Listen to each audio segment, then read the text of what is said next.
Ready. Play. Okay, next up, Novak Djokovic against Carlos Alcaraz. I said I was awake until, I can't remember if it was 5:30 or 6 o'clock this morning. Keeping across this, we did have a watch along for it. We also have a watch along, by the way, for Iga Swiatek against Anisimova. So do tune in for that in a few hours from now with Damien and Vanch. And I hope we'll have a watch along for this. I'm optimistic we will for Alcaraz Djokovic on Friday. It'll probably be the first match, given that they are the first established semi-final, and they are established in slightly different manners. Let's begin with Djokovic. 4 sets win over Taylor Fritz. Give me some thoughts on that encounter, Mario. I would say, it was a good win, at least from my point of view, from what I was expecting. Djokovic to play and to bring on the court. I've seen, a good version of Novak Djokovic, what I was, expecting to watch. Of course, not the 2015 Djokovic version, but it was a good one in a tough match. Fritz, we know that never beat him in 11 matches, but still right now, the challenge of facing Fritz, is a bit more difficult than it was 3-4 years ago for both reasons. Both Fritz, being a better version of himself, and also Novak, of course, having lost just a little bit of his performance. For me, it was a good match. Very good in getting that break to avoid getting, dragged into a long 4th set and maybe even a 5th, who knows. But yeah, he did what he needed to do, actually, a strong start, even, erasing some opportunities, because Fritz had opportunities in the first 2 sets, many of them actually. But that's why, Novak Djokovic, I think, is still who he is at 38, not just because of quality of his game, but also because he's still able, at least against, everybody but 2 players, to raise his level when it matters, and that's what he did, actually. And he did it in the first 2 sets when he was facing troubles. He did it in the 4th, when after Fritz had won the 3rd and he was getting close. They were not breaking each other in that 4th set, and then he manages to break in the 10th game, and avoiding the 5-game solve, because then you never know what can happen. So I would say that I'm, let's say, satisfied with what I watched, because I know what I can expect from Novak, and I think this is more or less what we have seen. I thought Djokovic defended better than I've seen him defend for a long time. I think which is because he was under pressure a lot more than 9 times out of 10, and the odd occasion when he's under pressure, it's Sinner, or I nearly said Swiatek there. Well, maybe one day it's Sinner or Alcaraz that are applying that pressure, and perhaps the ball is just coming up at him a little bit faster. But I think defense is probably the first thing that goes. If you have the defense, but I think about it myself on the tennis court as I get another year older, and actually I'm playing against a guy frequently who's about 15, 16 years younger than me, and he's been getting closer and closer to me, and now it's kind of 50-50. And I think my defense is just a few centimeters makes a huge difference. But I thought yesterday Djokovic defended really, really well. I do agree with Gene in that there's just 1 or 2 moments when maybe Taylor could have been a bit more aggressive, but ultimately Djokovic did incredibly well to save those break points. But there was the first set, Djokovic is serving it out and has to save a bunch of break points there. I thought then that was huge. I thought if Fritz gets the break here, I think he really can win the first set. And actually, if he wins the first set, I think he goes on to win the match. I do think there's been some. I know Jake on social media was saying that this is a matchup problem. I would agree with that for the previous 10, but this is the first one, because I know they had a 4-setter in Australia, I think, didn't they? But that was Djokovic having hundreds of break points and not taking them. I know. So this was kind of a role reversal of that. But anyway, listen, I do want to move over to Alcaraz and get into that matchup as well. Alcaraz came through in straight sets yesterday over Lehecka. And this new version of Alcaraz, just winning in straight sets and getting to Grand Slam semi-finals, is taking some adjusting, Mario. It's, it was bound to happen, in my opinion. Just because he is too good to not have, these sort of runs. And also considering both the opponents he faced and also his own level, which has been very, very high. I think it's fair that he still has to drop a set.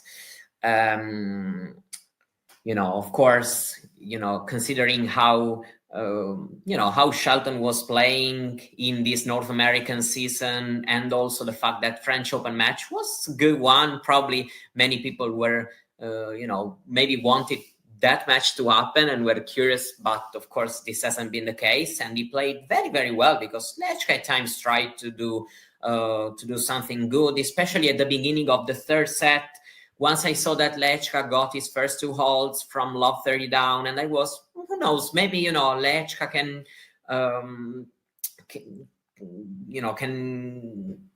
get some confidence from that and play better and better. I think somehow he did it. And Alcaraz was just good yesterday, and overall this whole, let's say, 8-9 days so far. I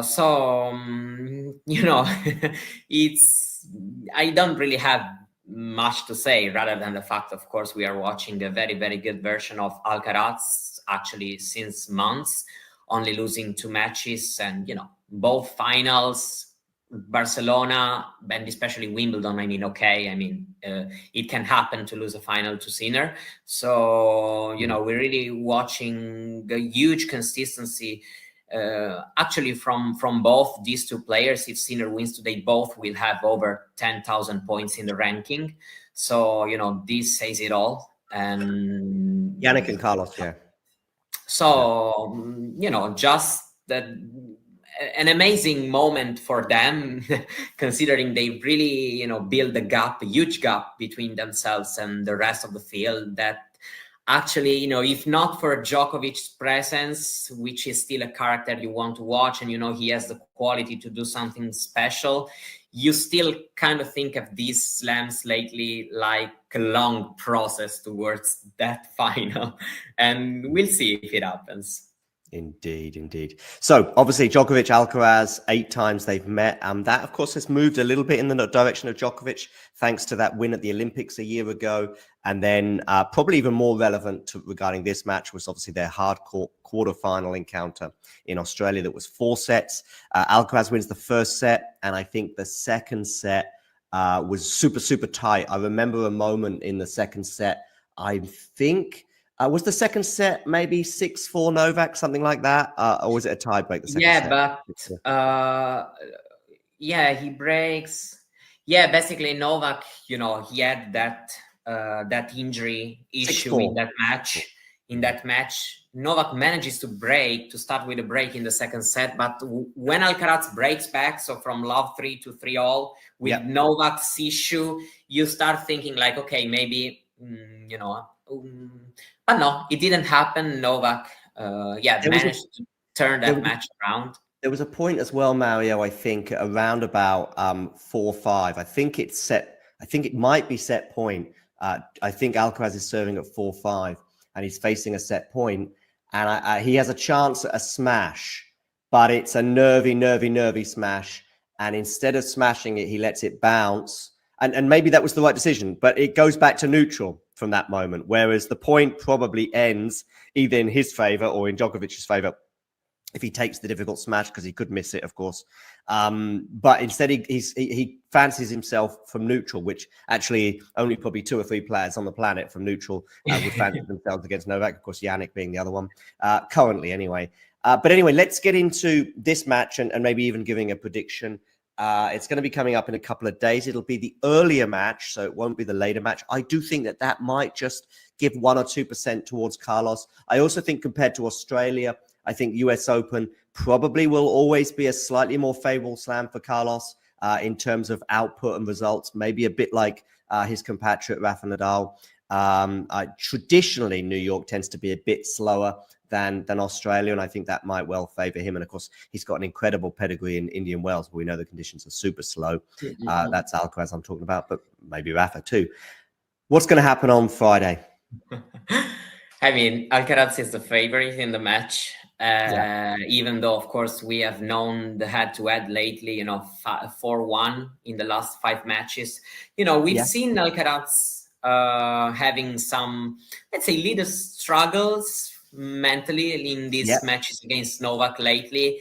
Olympics probably also because of how huge the moment was, trying to get the gold medal. Australia because of many different reasons. I'm expecting an incredibly aggressive version of Novak Djokovic. Already trying with a forehand to do as much damage as possible. I'm really expecting Novak to be this aggressive, a bit like he tried to do against Sinner at the French Open. He didn't win a set, but it was a good showing from his point of view. He was good physically compared to Wimbledon, where the physical aspect weighed in too much. So we've seen Novak struggling physically a bit in this tournament, asking at times for the physio. But it seemed like he has managed to have everything under control, and this is good because, of course, I think we need a good version of Djokovic in order, to keep up. I think Alcaraz, for many reasons, is the favorite. I think right now we can't really say that Novak starts the matches against Alcaraz and Sinner as the favorite.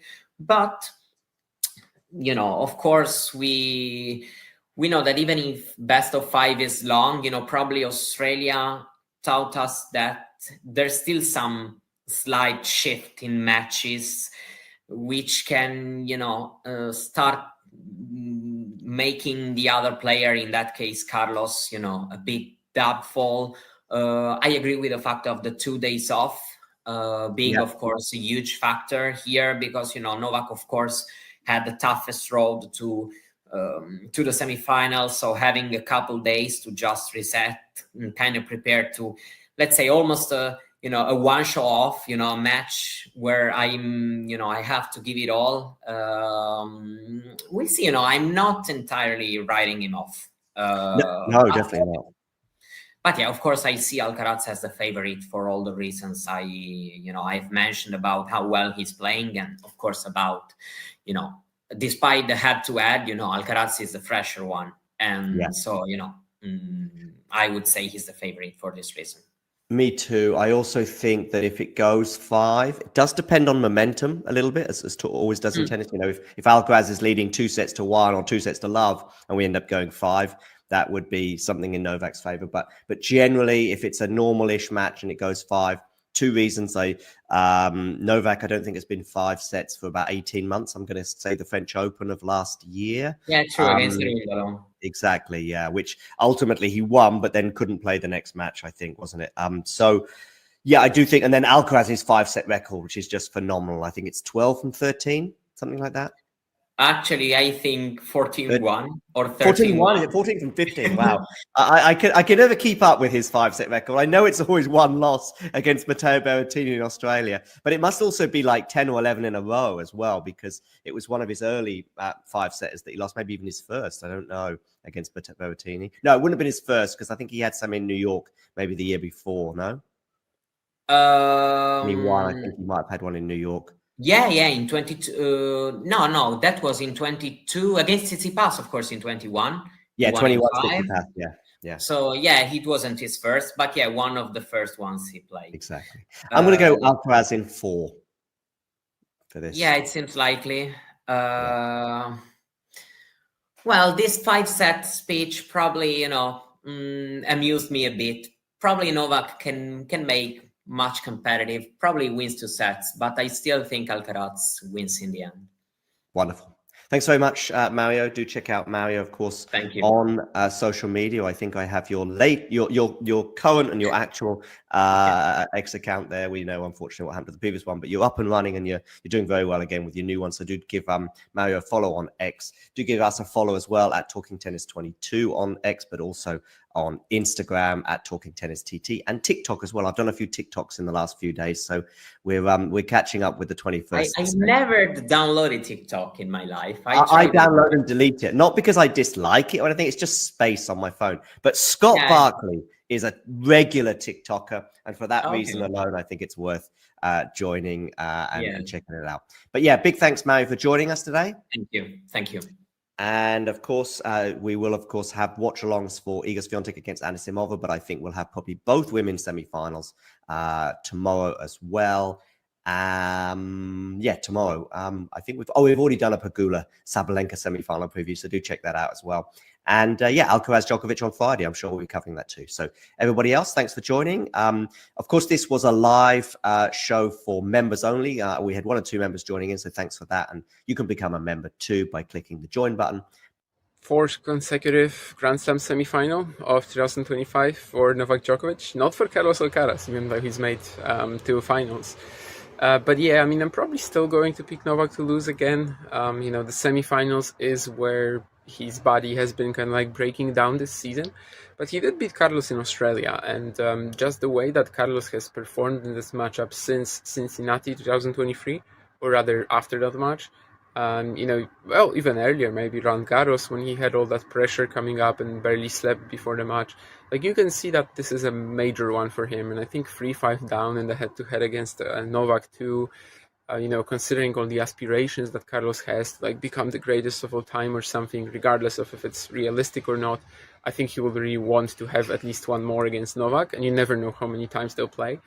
I think that if both players are just competing at their best standard and mentally quite composed, it's tough right now to imagine Novak winning in best of 5 against Alcaraz or Sinner. But if it's going to happen against either of them, it's pretty clear that it's against Carlos. He just matches up so much better and can frustrate Alcaraz in many ways. I think that Carlos has been phenomenal this event. He hasn't dropped a set. He's so focused. He's serving amazing. But he will probably drop one here. I think it will be a bit of a tougher encounter for him. But still, I mean, I would pick him to win. In the longer format, I probably have to. If you enjoyed this video, make sure you hit that like button. Don't forget to subscribe and click that notification bell so you don't miss out on all things tennis.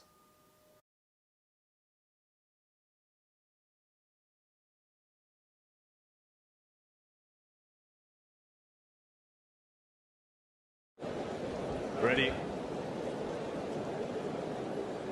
Play.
quando mi fa male.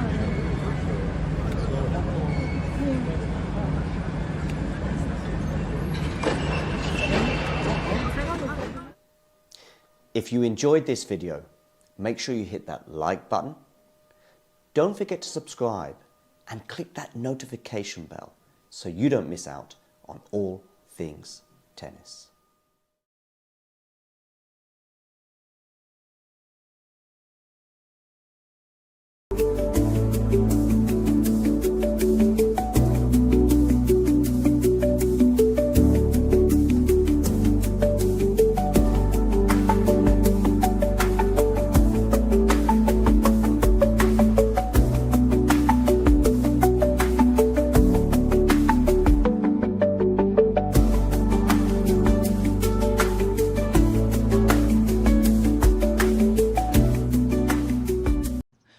My name is Clara Towson, and I'm a friend of the show.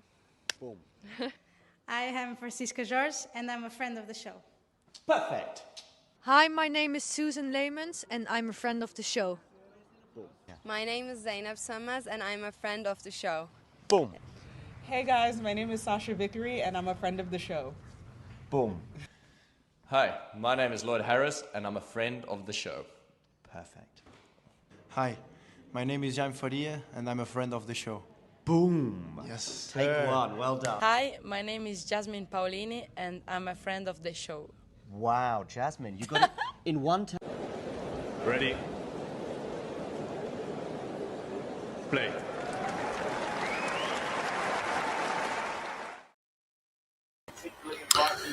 Hey guys, such good timing, as I think Krzysztof Ratajski might be able to finish off his match. Actually, maybe not yet.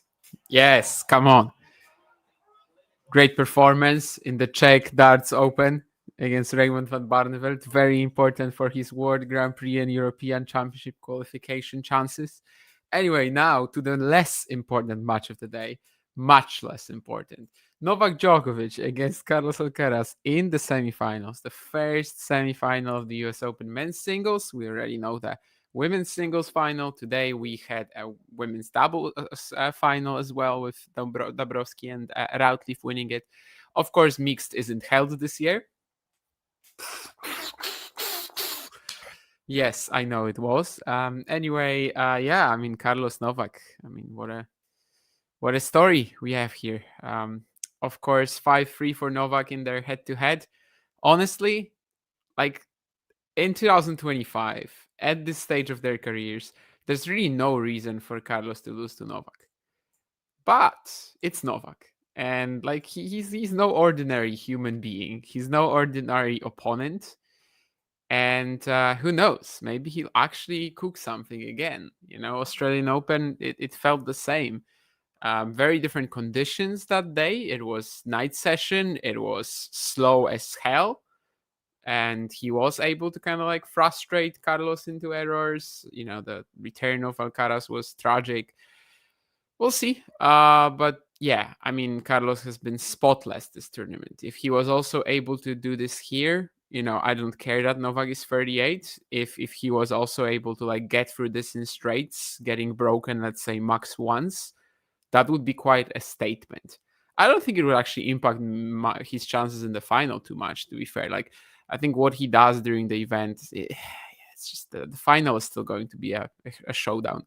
But he has to get through this. And it's been pretty tough for him against Novak in recent years. I mean, at first, obviously, he was losing to him because he's Novak Djokovic. But like Madrid, right? That amazing match they played right away. And there was a moment, obviously, that with the Wimbledon final 2023, he wins that in 5, even though he seemingly just had no chance going into it. And you would have thought that this is the moment where kind of like Sinner, you know, he just starts dominating Djokovic. But that never happened. You had that Cincinnati loss, which was clearly so painful to Carlos. You had the Olympics, which was another one. And then Australia, where I think at that time, it was just so clear that for Carlos, the obstacle of playing Novak, like it's real. He's not playing Novak like he's playing the rest of the tour. Now the question is, has that changed since January? I think it should, for 2 reasons mainly. I mean, first of all, Carlos has been reaching finals left and right and kind of just in much better shape than when they last played or even when they played before that.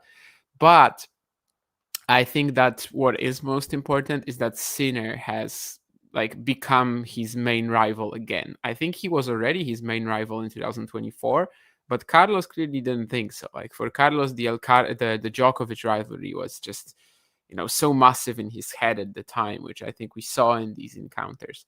And since then, of course, we've had the 2 Grand Slam finals between Alcaraz and Sinner. So if Sinner isn't the main rivalry right now, then who the hell is? I think that Carlos should be able to play a bit more freely here. We'll see. So far, he goes 15-30 up in the first game. Novak with a pretty tragic serve and volley error here. Definitely something he'll want to clean up. But the serve comes in. There was a nice forehand cross-court exchange that Djokovic won, hitting with good venom. If you remember that Roland Garros, but the Olympics final between them when he was hitting all these insane running forehand counters like that was the kind of shot. But it's still very early days. Obviously, 30-all. The body of Novak, we'll see how it holds up. Of course, the semi-final stage is kind of where it's been breaking down for him this season, but was it more body or just the opponents he was facing? Well, in Australia, it was definitely more the body. He retired after 1 set against Zverev. But Roland Garros in Wimbledon, that was just also Sinner, so you have to factor that in.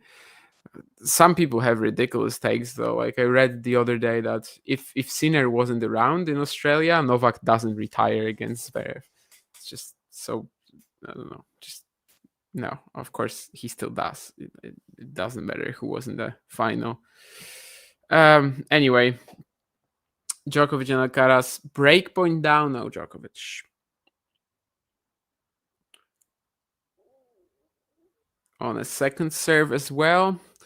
One of the main issues for Alcaraz in that Australian Open clash was how, let's say, wishy-washy he was with his second serve returning, just really not giving himself a chance most of the time. This time he does a better job, although Novak also risked it on the second serve, and you could see that Carlos is stretched. He was definitely on the back foot right away. Recovered with a great counter, and then that backhand approach just directly at Novak doesn't give himself too much time for the final volley. So definitely a wrong shot choice there, I think, or at least shot direction choice. And now we are at the deuce. This was tricky, obviously. Alcaraz was at the net, rushing, trying to keep it very, very trying to take time away from Novak, but that direction of just going straight at him with the backhand approach, Djokovic punishes him for that with a pretty pacey pass. And that's one of these second serve returns that I was talking about, where Alcaraz tries to step in, but yeah.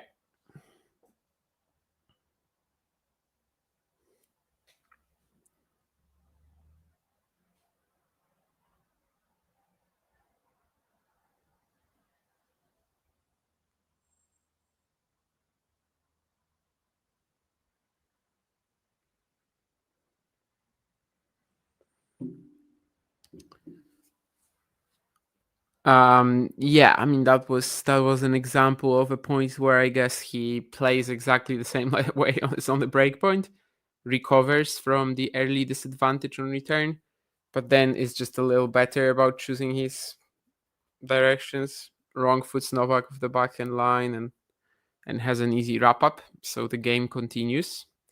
So far, definitely a bit troublesome for Novak this opening moment. And the net court is not going to help him here. Going to stay on the Djokovic side of the court. So Carlos about to get another chance to start this match as best as you possibly can.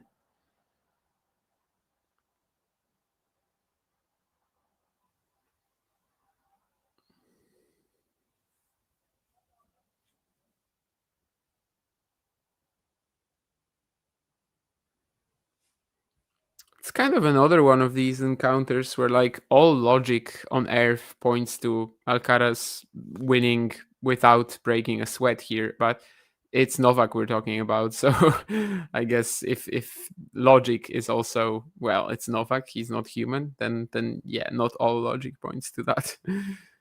Second serve on the break point. Alcaraz this time putting it in a bit more carefully, and Novak is gonna miss the +1 forehand. So yeah, I mean, as good a start as possible for the Spaniard.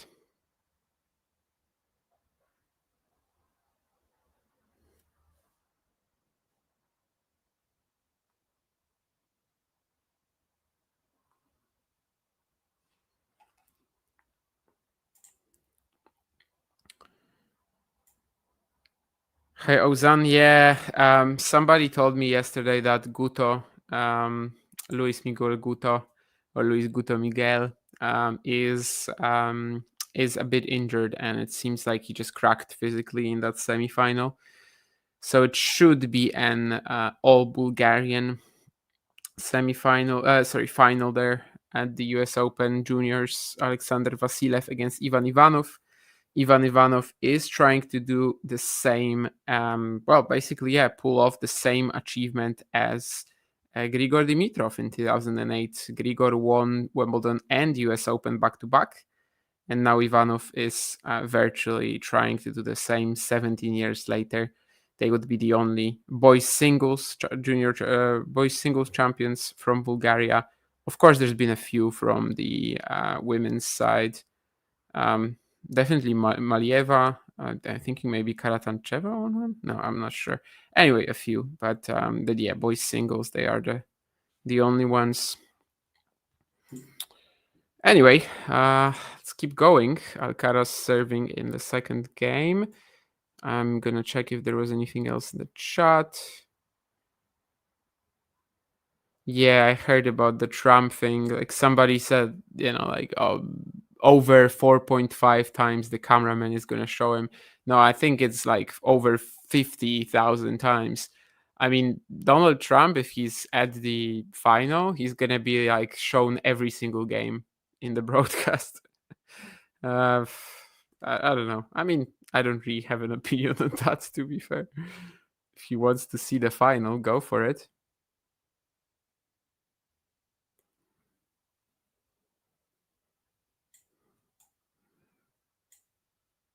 I don't really know yet, Ozan. I mean, I watched their matches in Sofia, and that's more or less it. So.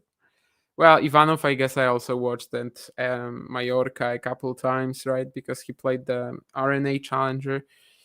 I don't know. I think it's with Vasilev. I just have zero intel. I don't really share some of the excitement that people have on Ivanov, to be fair. But yeah, it is very early. Ozan Ivanov is an Rafa Nadal Academy prospect, so that's why.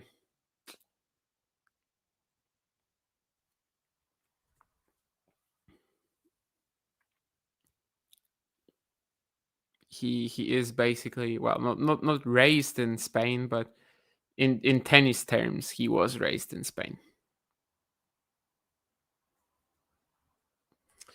Well, so far some good serving from Carlos. I don't want to look too far ahead, but if we assume that Carlos would make the final, let's say, without dropping a set, and yeah, gets broken maybe once today, it's a possibility, right? If we assume that, I think the only real way in which it would help him into the Sinner matchup is if the serve held up. Like the way that he's been serving. At Wimbledon, he was also serving great the entire fortnight, and then against Yannick, it just makes very little impact. So maybe that's like the only thing I'm looking in today's match in regards to the final. If Djokovic wins, I think the only thing we'd be really looking at is like how much steam can he possibly have? Was this a marathon? Was this an attritional battle that is going to wipe him out completely for the Sinner match? Yeah. Okay, 40-30 anyway. Let's see if Carlos can close out the game without any pain. Yeah, Novak trying to slap a forehand down the line there. Gonna miss it into the net.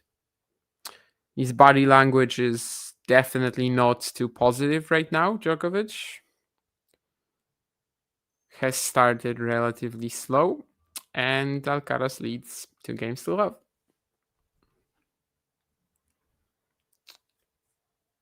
I heard that Monica Seles was supposed to be in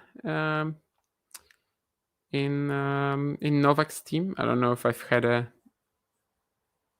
picture of her thus far on the broadcast, but maybe I was looking at the chat or something like that.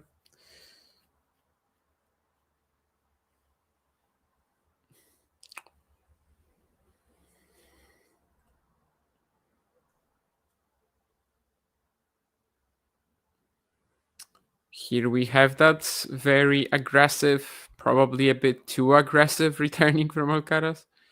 I mean, I know it's the kind of shot that, if it goes in, you're going to be like, wow, he's so brave. He's taking it early. But yeah, we know that in many match situations, Carlos is kind of overusing that. I don't know if it's, it might be a bit too early to say that. He's got the break after all, so can definitely spare some reckless tennis, but good combination from Novak here, wrapping it up at the net. Good serve, first forehand goes there.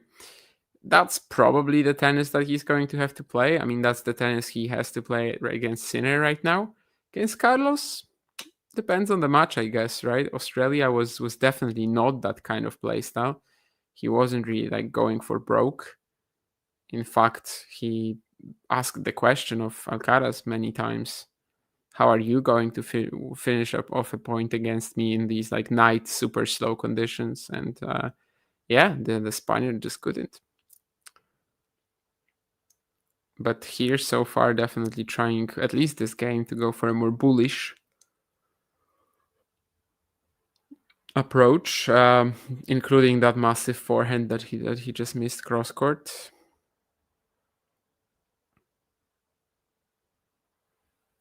Yeah, this time the second serve is like directly into Carlos's forehand strike zone. I think he was actually trying to catch Carlos out, because usually when Carlos is doing that, I think he would expect a kicker to the backhand. I think Novak was trying to maybe catch him off guard there, but obviously if you saw the return, it did not work out. So 30-all, yeah, I mean, going down 2 breaks, I'd assume the set is dead, so really important for Novak to get this one. It's a great return from Alcaraz. That point really should have been Novak's, and I don't think it will be now. Actually, maybe. Carlos lets the passing shot go, and it's like, yeah, he even says something like, thanks God or whatever. I don't know if he said like Madre de Dios or whatever. But anyway, yeah, I mean, the point was just not won by Novak right away, because Carlos's return somehow, despite it just being a reaction, ended up being very deep, quickly took over. Again, wasn't perfect with where the approach was, but Novak mishit the passing shot, which barely missed it. It almost went in. Anyway, 30-40 for a 3 games to love lead.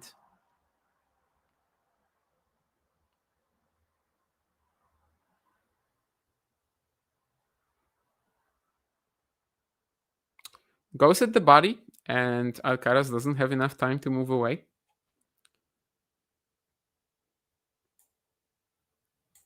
Solid choice, 3-point when he needs it most.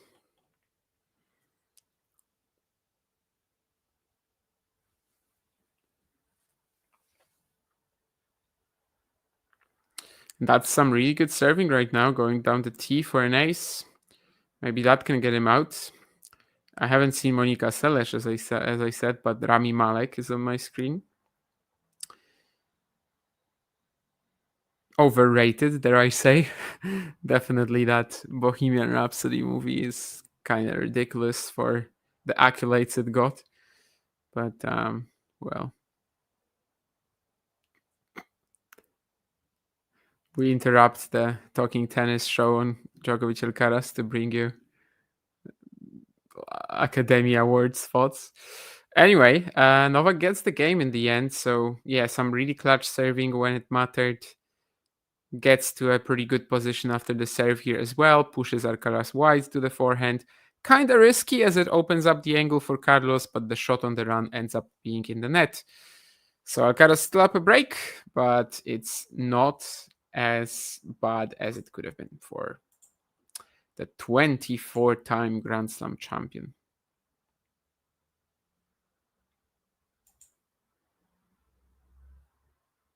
Yes, the guy has done it 24 times, 25. Some would call it a big milestone. Some would say, who cares how many slams Margaret Court has? I don't know. Personally, I guess I'm somewhere in the middle. I think that Novak is just getting the kind of numbers and stats that don't really leave you with much in terms of, who's the GOAT conversation. But I probably wouldn't compare women's and men's tennis in general. Just leave them in isolation in terms of stats and everything. Of course, with Margaret Court, there's also that issue that, 11 of her 24 slams only have come in the Open era. 13 were before that, and some of these draws were all Australian, for example. So yeah, it's a topic for debate.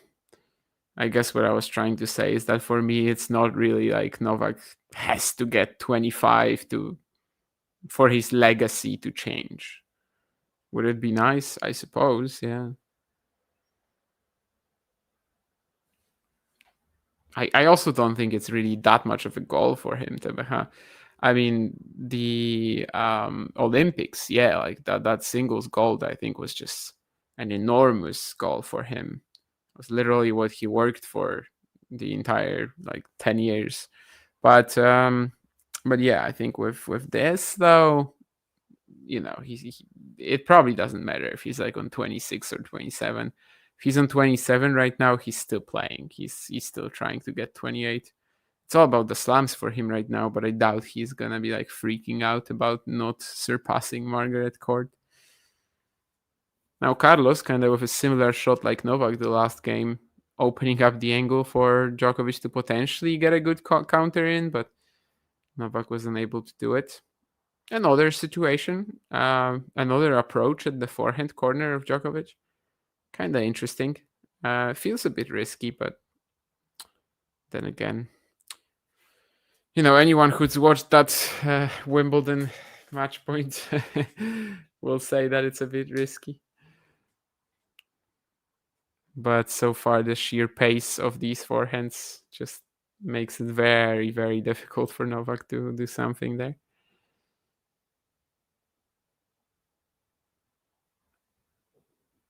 That's a great return from Djokovic. Takes over the point. Alcaraz is scrambling and doing very well at just keeping it more or less neutral.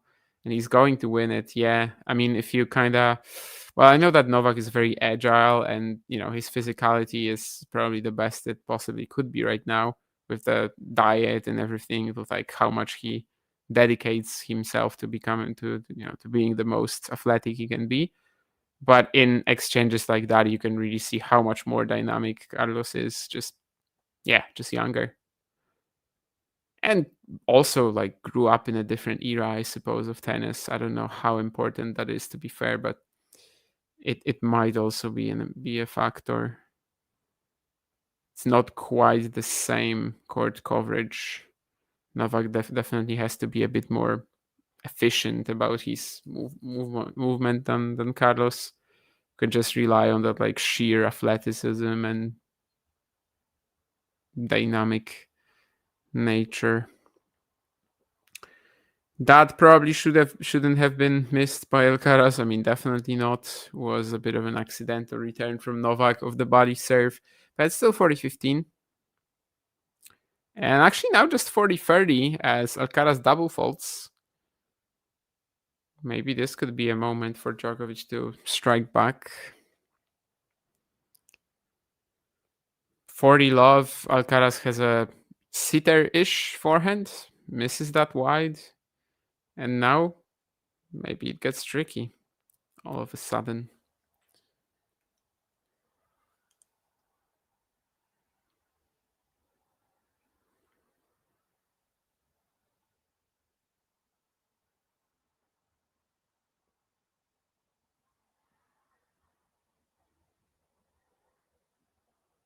Gets Novak on the stretch and will throw in the forehand drop shot. I mean, nicely casual, but it clips the net and stays on his side. I wonder if maybe that was, a little too much flair. That obviously he can do as well from time to time. Was also just like, I think, was probably trying to fool Novak with the direction as well. But, he could have just played the forehand there. And now suddenly we're deuce. Ooh, Novak had an interesting idea with that slice down the line. I feel like Carlos just went cross-court. Would have been completely fooled if this got over the net. But it doesn't.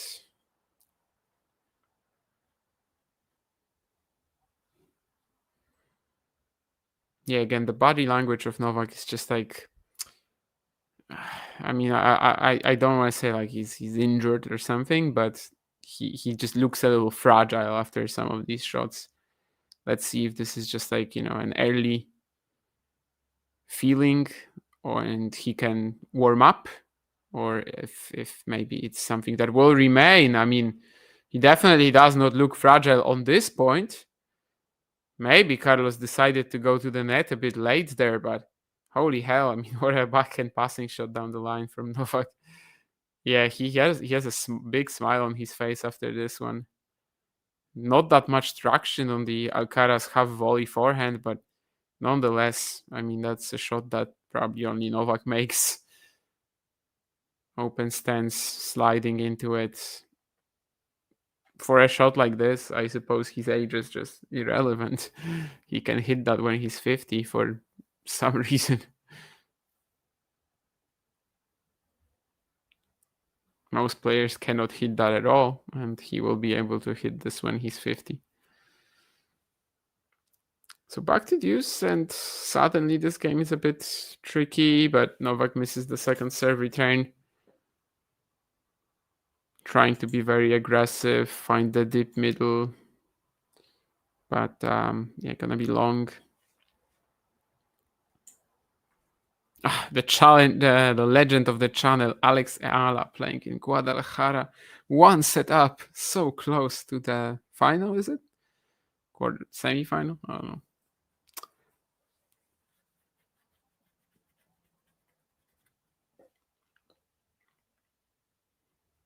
Second consecutive return that is virtually like that. Just a kicker from Carlos, and Novak tries to attack it off the backhand and just sails it pretty way long. So 3-1, but this could have gotten a lot more unpleasant for Alcaraz from 40 love up. And he would have been at least partially responsible because of that sitter he missed at 40 love. Let's see. Maybe Novak is warming up. I mean, the best shot of the match so far, definitely his. That backhand down the line was absurd.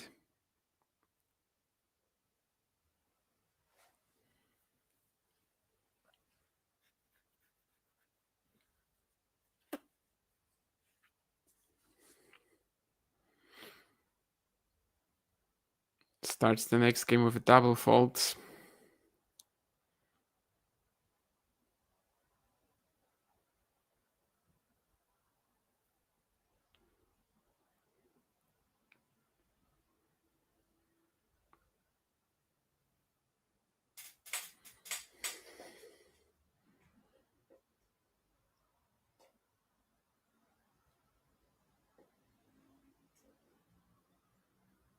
Interesting first serve from him as well. There was really no pace on this.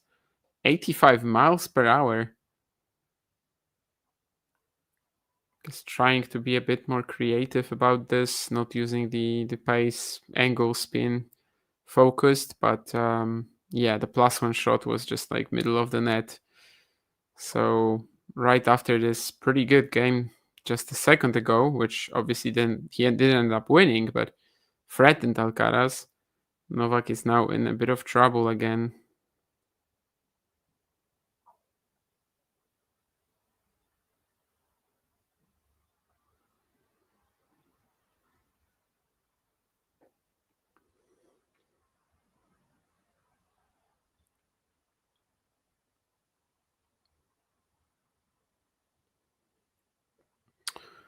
But here we have more of that. Yeah, Alcaraz just being so desperate to attack that second serve that he just ends up going at the fence with it. And in points like that, it just feels like he's giving Novak a bit of a helping hand, right? Love 30, Novak is clearly not performing that well at the moment. Maybe it's better just to make him play.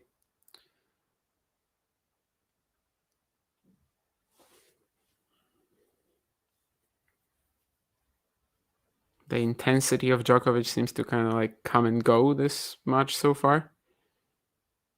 Right now he seems to be at a low, but maybe he'll pick it right up again. Oh, he does. Yeah, absolutely. That's another backhand down the line stunner. This time not a passing shot, but he definitely is showing Alcaraz that he cannot just open this up for him. The Alcaraz backhand, I think, to be fair, was a little mishit, so maybe it could have had a bit more pace on it in how he wanted it.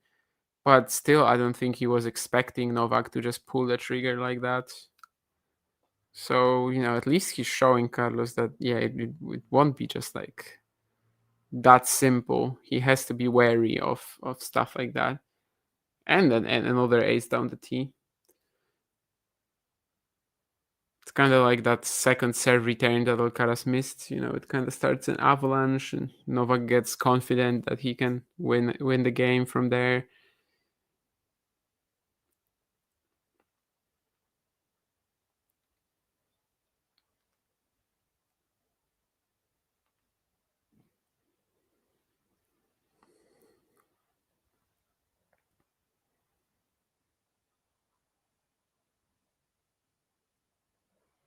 And Alcaraz again, just a little loose with the drop shot. Plays a great deep return. Throws in the dropper, but it's like halfway through the shot, you can see it's not going to make it over the line, over the net. Anyway, 3-2. Novak stays within touching distance. He hasn't really had an easy game on serve so far. But, he won 2 out of 3, so cannot complain that much, I suppose.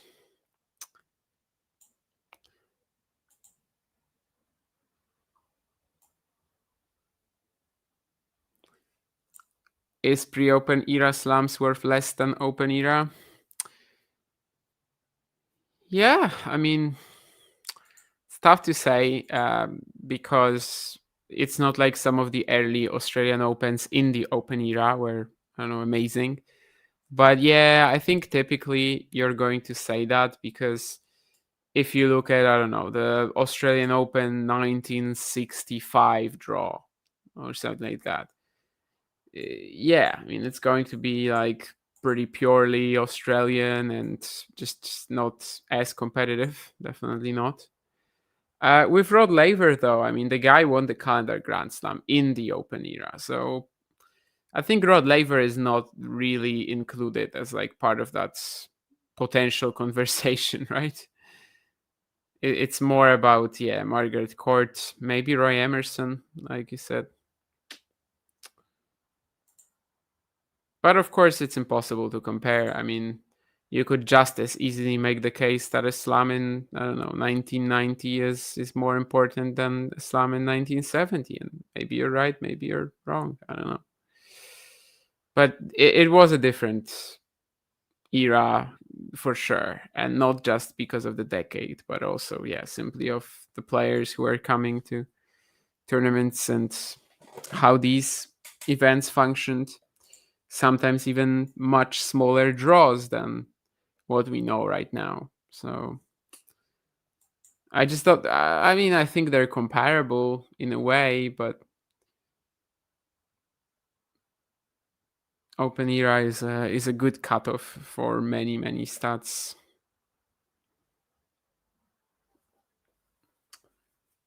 +1 forehand from Alcaraz sailing long. He was playing into like the half open court. I wonder how he's going to be kind of like, standing up to Novak mentally here. We've seen that Australian Open match. We've seen the Olympics where he's clearly feeling it. So far, I don't know if we've had the opportunity to kind of test him from that position, from that angle. But a couple of these droppers, somewhat nervy. We'll see. Definitely Novak has, options to like rattle him. Application of these options will be very important, and probably also just like, how much he's able to deliver in this respect. How much will his body allow him for too? Well, that's a pretty great point from Alcaraz. Just had every ball on the forehand and made it valuable. Made good use of the fact that literally every single shot in this rally he had on his forehand. And the final killer down the cross court is, some good returning from Djokovic to even like keep himself in these points for a second. Here's another one. And if Carlos makes a similar error like in the second point of the game, it's possible. But this time he puts it away. That's a great angle on the replay. You can see just how many times the ball is turning. Obviously, we cannot actually see it. I mean, we're not going to see the full 3,000 RPMs, but we cannot count it at least. But well, 4-2. Martina Navratilova looks surprisingly like my childhood doctor. I don't know how to feel about that. Like my pediatrician,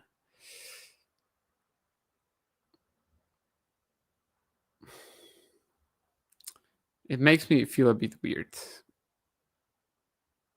She was good though. I like the doctor. She was much better than the Ps than the internists that we had for adults in that facility. I basically stopped going to the doctor because I turned 18. So anyway, that's not important. 2-4 Djokovic.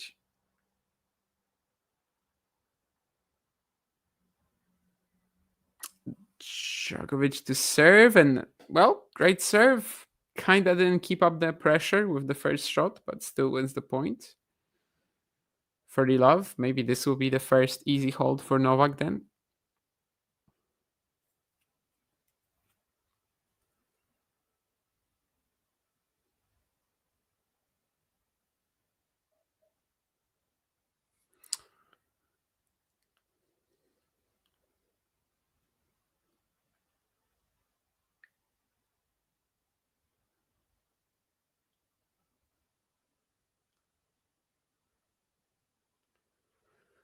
Carlos rushing him with the return. I think that's a big difference between the kind of like the overcooked second serve returns that he plays and something like that. Is that he's taking it early, but he's not trying to go for the craziest target. I think this is clearly better and the way to go in most of his matches. Does he know it? I don't know.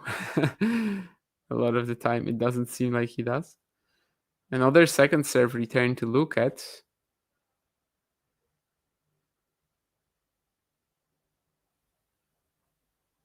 Yeah, it's kind of just middle of the box from Novak, so the point continues, or is started at least. Decent backhand exchange. Novak trying to seek a pretty narrow forehand down the line corridor. Doesn't make it. 30 all. I think we've already had a game 30 love that Novak started, right? At love 2, then it was 30-40. So still no comfortable hold.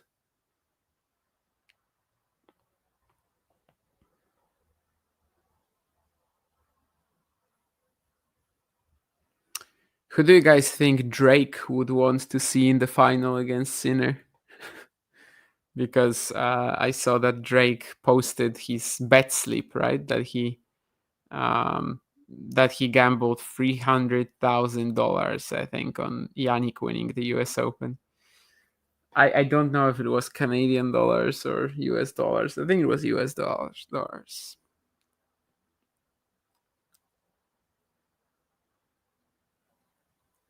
$40-30 Novak now.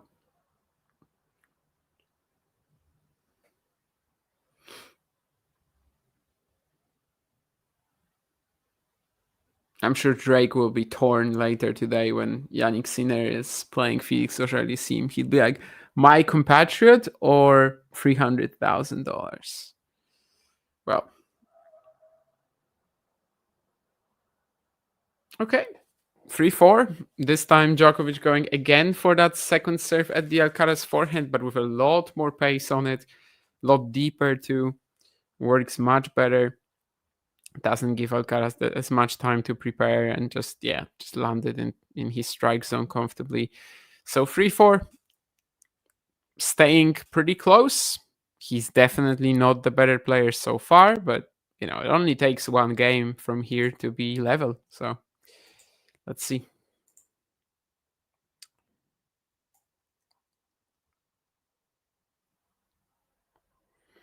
Yeah, 56 is still not bad though, right? I mean, 56 is okay.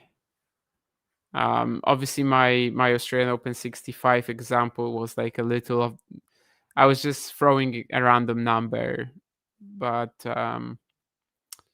random year and random tournament. But probably if we go back, we'd find some more anomalies. Don't you feel you need someone like myself to stream with just to lead guide you? Wow. Nordland. First of all, how dare you say my shoulders are small? Second of all, it could be a gigantic match, but it also very well could be less than expected type of match. I think what we're seeing so far, if this is how the entire match is going to look like, it wouldn't deliver to the gigantic match expectations. I think so far we haven't really seen any like cracks in Alcaraz. Yeah, sure, like he misplayed a couple of drop shots, he approached to the wrong side or something like that, but he's still very comfortably ahead. But as I said earlier, I mean, as long as it's just one game, as long as it's just one break in a set, it can always be turned around, especially by someone like Novak, who, I mean, knows what he's doing with the tennis racket. But so far, there's a pretty clear edge between the two players. Yeah, I mean, that's Novak trying to play pretty close to the baseline, not surrender too much control, but it doesn't end up that well, simply because that penultimate shot from Alcaraz was so deep, and he gets a pretty like free crack at the forehand. Obviously takes it for a winner. 30 love.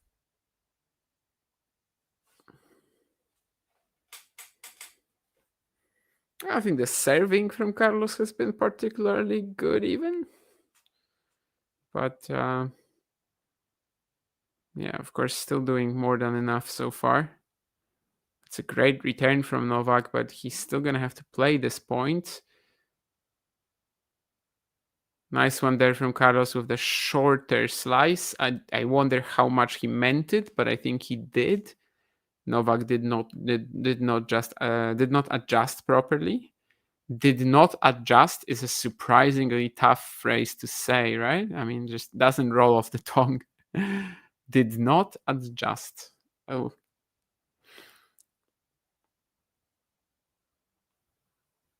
I guess you can just say didn't adjust, and then it becomes much easier. Sometimes I avoid the contracted forms for whatever reason. I mean, sometimes you can do it for like emphasis purposes, I suppose, but in this case, it wasn't necessarily that, was it? I mean, did not adjust. Yeah, I could have just said didn't adjust. It wouldn't change the meaning in any way. Linguistics with Damien is not even competent in the field. Anyway, 3-5. 3-5 Djokovic. Serving to stay in the set. Yeah, should probably be doing more with this kind of return from Carlos, but we've seen it a few times already that if Alcaraz just barely gets to the return, but it's still longish, the block return is often fine enough.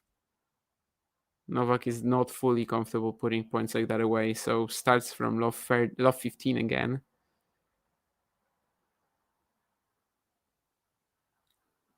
This time Carlos overcooking the forehand.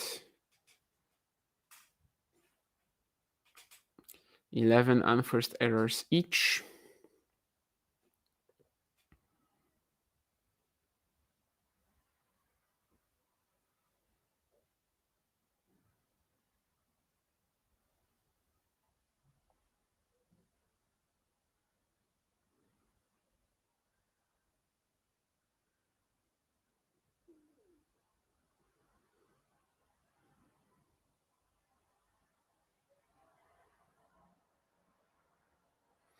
Good recovery from Novak after the return. I was kind of worried for him in that backhand corner that he would be late.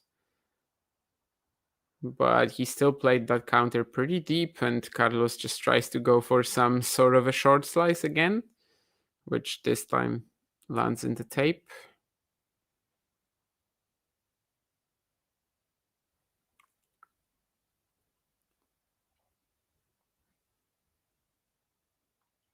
That's better. I mean, I know it clipped the tape, but you can see that Novak this time had a lot more intent on that +1 forehand, converting the weaker return from Alcaraz much better than on the previous few points. I do think it clipped the net, but it doesn't matter. Still some good footwork running around. So looks like he has a good chance of keeping it 4-5, and then we'll see where Alcaraz's head is presently in this particular match on this particular day. And yeah, that's another second serve return that Alcaraz just doesn't really have to miss, but well, I guess that's the gamble he's playing. Anyway, 5-4. We'll serve for the set. And if nothing we've seen so far suggests that he should get broken, but games at 5-4 or anytime you're trying to serve something out, they tend to get a bit different. So yeah, I know. I was thinking about it actually, that Carlos won the first set at the Australian Open. So far, I mean, we'll see about this last game, I suppose, but it's definitely looking good for him so far. Like, I just don't really know what Novak has to cling to, unless he can indeed rattle him. It feels like Novak has to be pretty perfect with everything he does, whereas Alcaraz is allowed a bit more. Yeah, just does not need everything to work out for him. He's got that extra space, extra freedom for himself.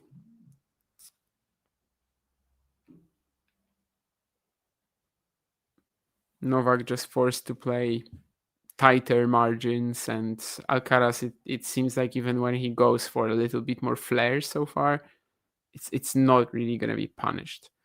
But yeah, I mean, this is one of the, obviously the key game of the first set, but it might be a game that potentially tells us that Alcaraz might get nervous today or something like that, or maybe it's a game that will just not shake any of our beliefs so far. We'll see. Well, could also be a game where he just puts 3 or 4 good serves in and wins it like that. Who knows? First one, that's precisely what happens. First point.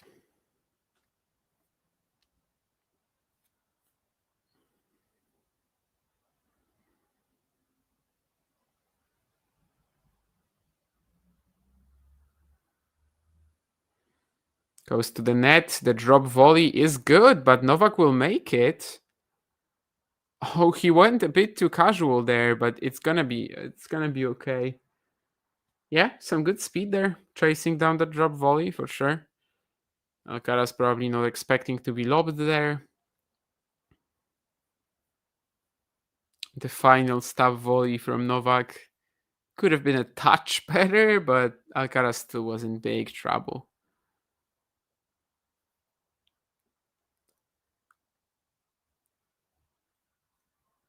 And you can see on the replay as well that even if Carlos makes the final shots, Novak was just there. He was covering the angle, so I guess in the way he brought in the end he brought the point to safety. Ace out wide. One of the best serves of the match so far from Carlos, I think. Comes at a somewhat crucial moment. 30-15. 2 points away from taking the opening sets.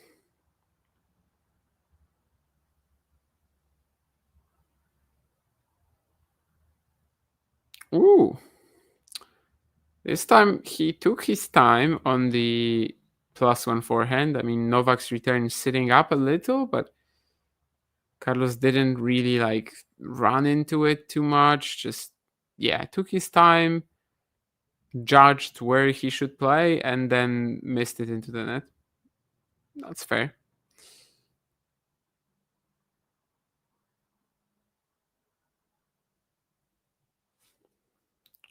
For the all. Seems like the crowd is going a bit wild. Alcaraz had to stop for a second. But now he plays another great serve out wide. So it's basically been free on the outside of this game that he just wins points for free. And yeah, has a set point. But in order to clinch it, in order to clinch the game even in the long run, he will have to win a deuce side point finally. So that's something that he needs to overcome right now. And does he? Yes. So 4 unreturned serves this game. I mean, yeah, tough to say if Alcaraz was feeling the nerves. Definitely one sitter that he missed. And yeah, I mean, I don't know what to think about that, but 4 unreturned serves just make sure that he will actually win the set.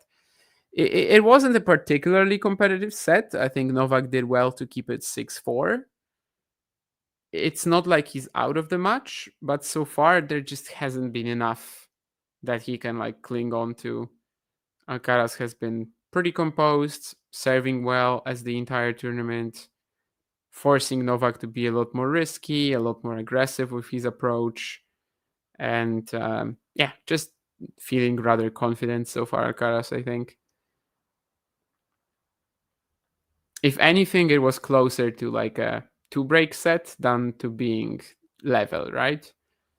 But yeah, I mean, of course, you can also look at it different way. You can say, yeah, Djokovic lost the first 2 games, but after that, it's tied, which is true. What I was saying just a second ago, I mean, it's mostly on like vibes, right? Rather than, let's say, any particular logic. But yeah, so far it kind of looks like the fresher, the younger player has a considerable edge. Now let's see if Novak can do anything about that.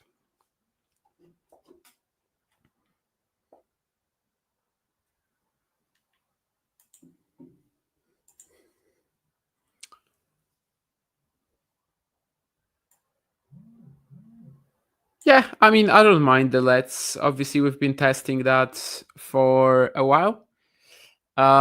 Junior slams, also the next gen finals have done that. And I just don't feel like at the next gen finals or at the junior slams it makes that big a difference. All in all, I also don't think it's an important topic at all. Like, you know, is it really worth freaking out about? Like, sure, let's slow down the game a little, and I think in general we should be trying to accelerate it. Which is why, for example, I out of the next gen finals, you know, ideas that they have there, something that I would much rather see is the rule of 25 seconds between the points only if it goes beyond 3 shots. So if it's an ace, double fault, unreturned serve, it's 15 seconds only. Like, that's something that I feel like is very easy to implement right now, and it would actually speed up the sport. Whereas the lets, I mean, I just don't think I care about it that much. It's not a major difference to me, but I also wouldn't mind if we had a no let rule. What we saw at the next gen finals or the junior slams, I don't think it really makes for as many like random points as you might think, where somebody just serves and the ball dies after the net. An interesting perspective a player once told me, though, when I was talking to him about that, and I think he suggested that topic. I don't think I was the one to bring it up, but basically I think he meant that in like challengers, the ATP Tour, he feels like the nets are a lot more firm and just better quality. But on the ITF Tour, he thought that if you introduce the no let rule, yeah, at some events it will actually lead to a lot of just like random points where the serve dies in the net. Whereas he felt like challengers and above, yeah, it would absolutely be fine. I honestly, well, I can only bring you that perspective. I never thought about it like that myself, but was an interesting way to look at it too. But yeah, I mean, I wouldn't be against it. I just don't think it's like a pressing issue that the whole tennis world should be focusing on. A pressing issue for Djokovic is this game. Love 30 again, and that love 15 point he should have won like 2 or 3 times. And now Alcaraz gives him a bit of a helping hand again with that last forehand. Ferrero clearly didn't like it. And I wonder if maybe again it just like fires Novak up. I think there was a game like that in the opening set, right? Where it's love 30, Alcaraz gives him a point somewhat for free. And then Novak, you can see that there's like a clear, moment where he ups that intensity and he starts believing that, okay, now I'm winning the game. And I think we are seeing it again. I mean, this backhand down the line and just very nice way of building up the point from him. I don't know. It just seems like there's suddenly pep in his step when something like that happens. Love 30, he thinks he's going to lose the next point. He actually wins it because the opponent makes an error, and then you see that he just like enters that killer machine mode. Well, let's see. It's still 30-all. He goes to the net here, and what a nice volley that is. Just completely wrong footing Alcaraz. A lot has been said over the years about the volleying of Novak Djokovic. Obviously improved a ton, and that's beautiful.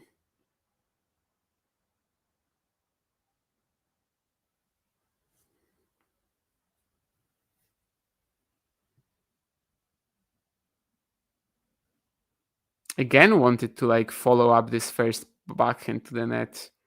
Carlos with the forehand counter on the run. Probably has neutralized by now.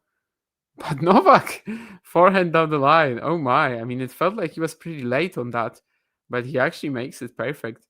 Yeah, I mean, what a game. And again, I think it's the same mechanism, He goes love 30. Alcaraz has that point kind of won, the third one, but he makes an error, and then Novak is just a monster on the next 3 points.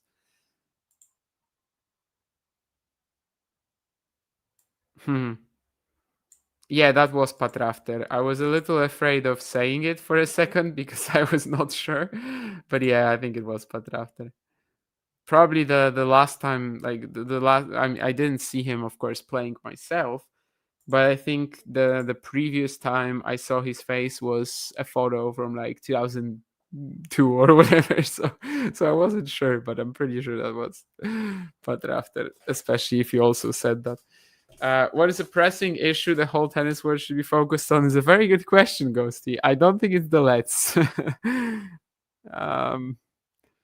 What is presently the most important thing that we need to fix? I don't know. I guess I'm fine with the state of things in general. I'd like the points to be reversed. Oh yeah, I think that's maybe the most important thing. when in January 2024 they brought up the point distribution round by round on the ATP Tour, and they decreased it round by round in Challengers. I think one of these should be reversed. So like going both ways at it was way too much, and we're already seeing a lot of impact of that. Whereas I believe that they should at least go for a half measure there.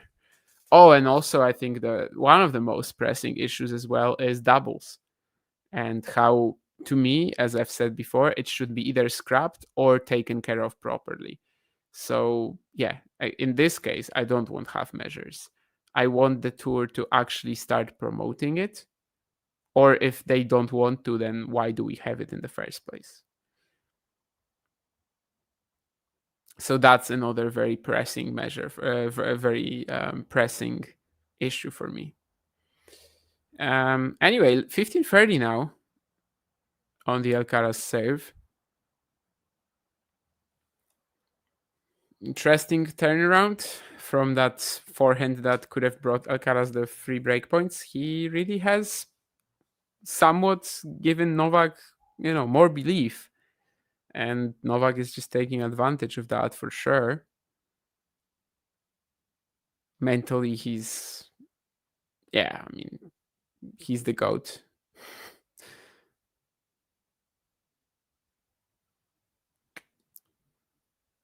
Good second serve from Carlos, was really deep in the box.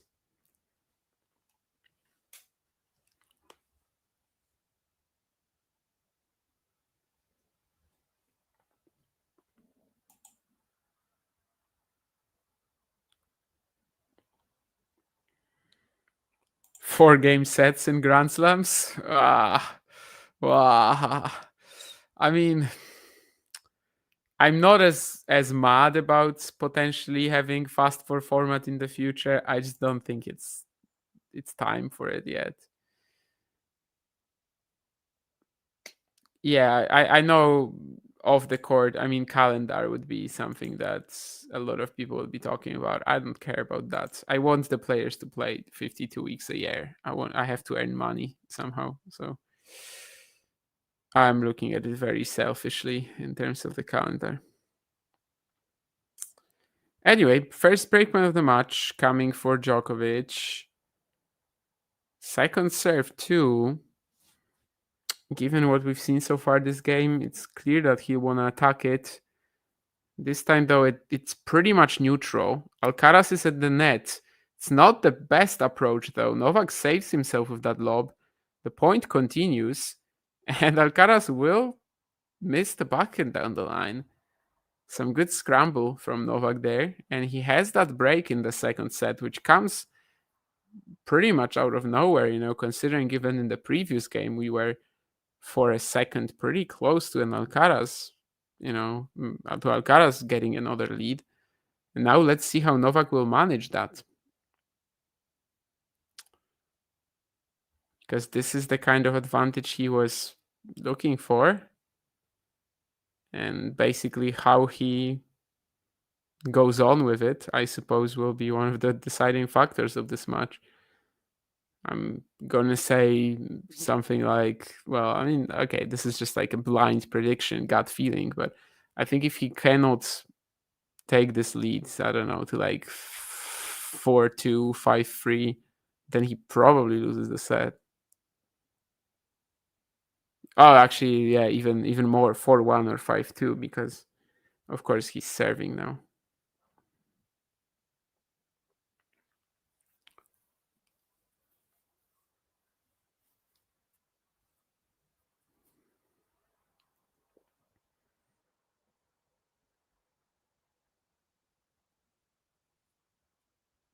And serving like that will help.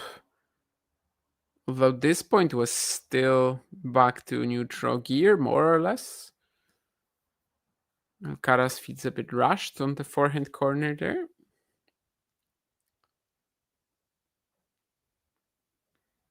We're also going to, I suppose, learn a lot about where Carlos is today in terms of a clear head.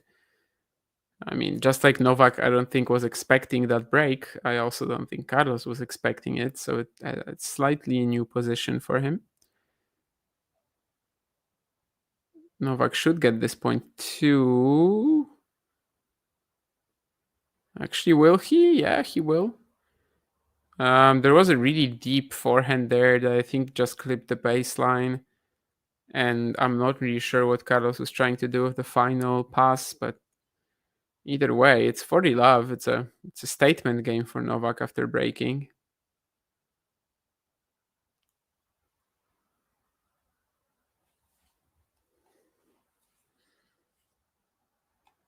And it is a statement game. Hold to love. 3 games to love.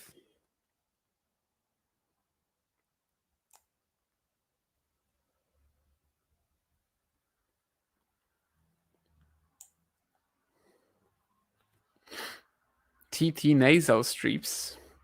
I don't know if we've had a TT nasal strip situation before. We don't do enough PR. Protected ranking? No, I think it's fine. The number of protected rankings are okay. It's okay.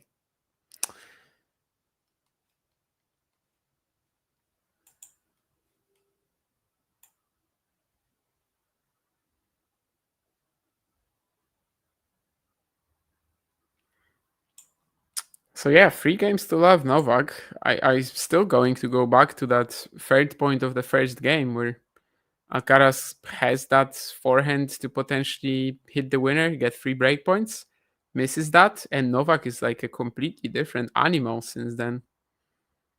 Just grows in confidence, the momentum fully on his side.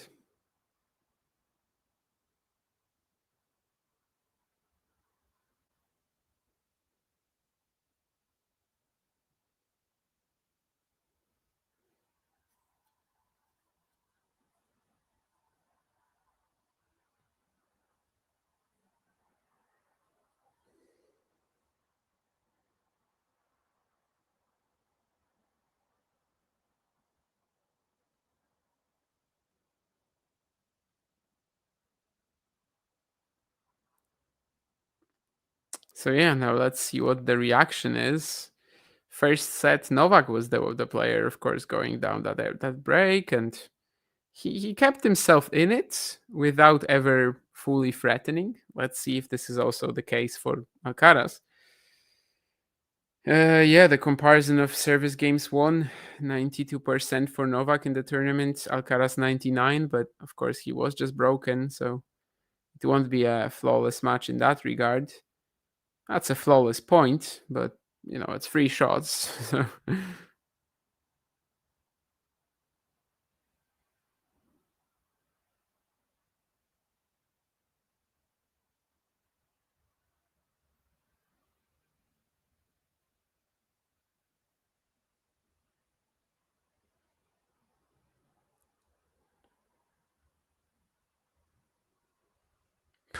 I mean, what a first volley here.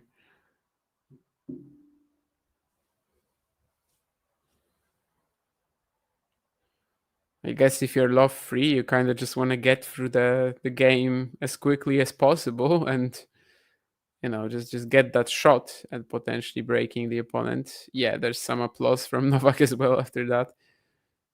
I don't know what Carlos did with that magic wand here. Oh, yeah, he's like very eager to win this game and I guess fight for that break back, but on this point, a little too eager. Just no intention of slowing down in running around that forehand, and I think he shanks it. I mean, to be fair, the ball just like disappeared off my screen, I think, so I don't even know where it went, but certainly not inside the line. Maybe Pat Rafter caught it. 2-time US Open champ. Carlos 1 time. Novak has 4 titles.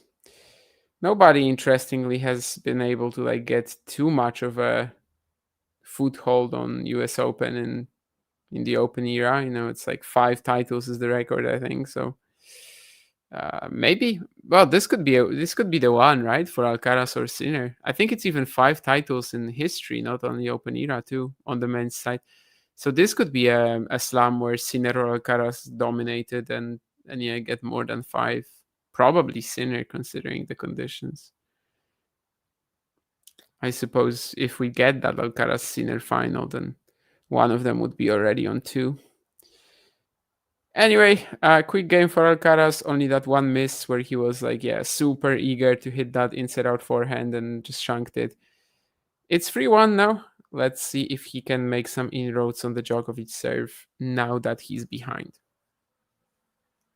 In the first set, and I guess you can say that the entire match Novak hasn't. Well, okay, sorry, the one for free love just now.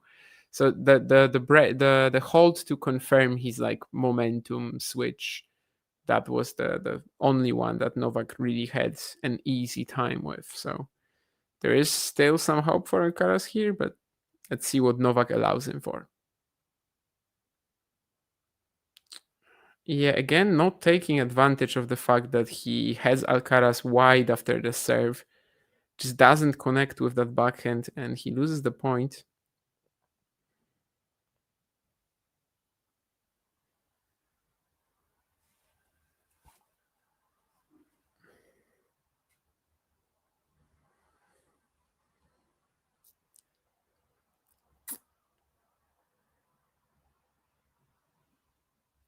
I was trying to go for the serve and volley here, but misses it into the net. The serve, I mean, so he obviously has a second chance.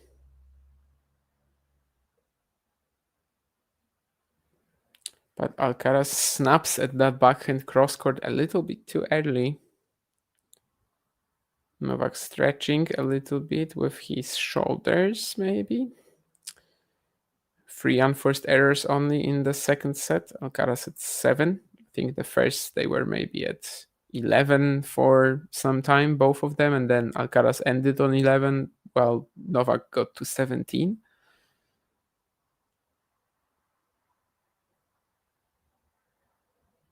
Another decent serve out wide, but Alcaraz is back, throws in the short slice, and Djokovic will approach. But yeah, it's probably a bit misguided. Just didn't force Alcaraz to move there. And Carlos played the forehand pass with enough pace to make it very tough for Novak to parry.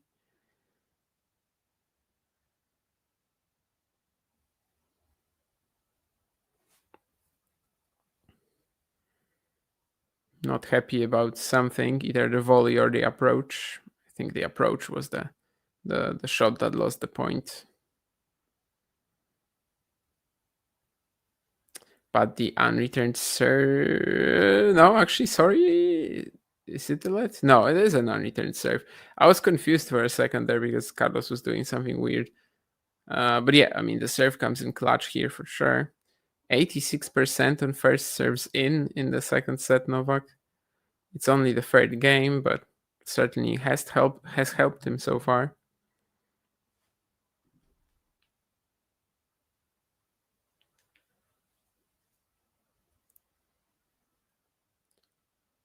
The serves out wide are a little weak this game. But he's in the point and doing pretty well. Yeah, forehand down the line. It's pretty beautiful. What the hell is happening here? Okay. Well, where do I start? I mean, Djokovic played a really good forehand down the line. That slice from Carlos was a bit nasty though, dipping low. Novak has to raise the ball, and then Carlos makes like a completely inexcusable direction choice with the forehand pass, and still somehow saves himself with this like pickup. Yeah, I mean, I don't even know what to say. Novak played it really well until one point, then had to lift that slice from Alcaraz and should have lost there in one shot, but eventually it took 2. And Alcaraz has a break point now.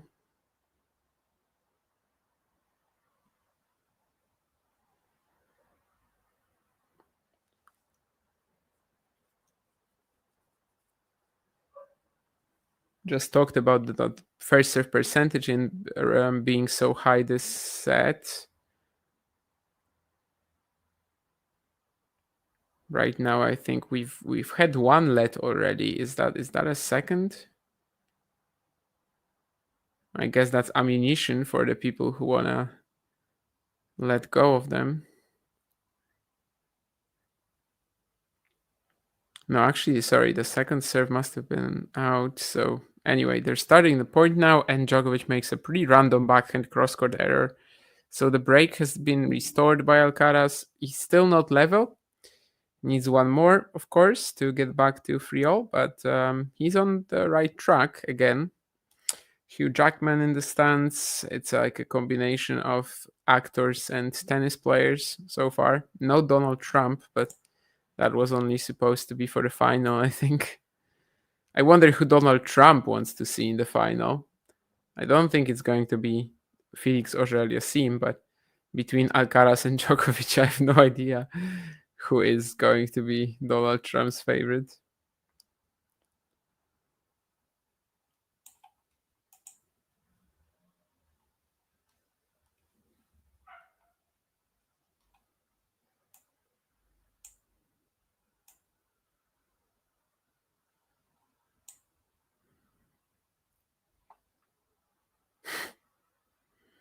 Wolverine can definitely get tickets anywhere. Just show these bad boys the spikes in the fingers, and yeah.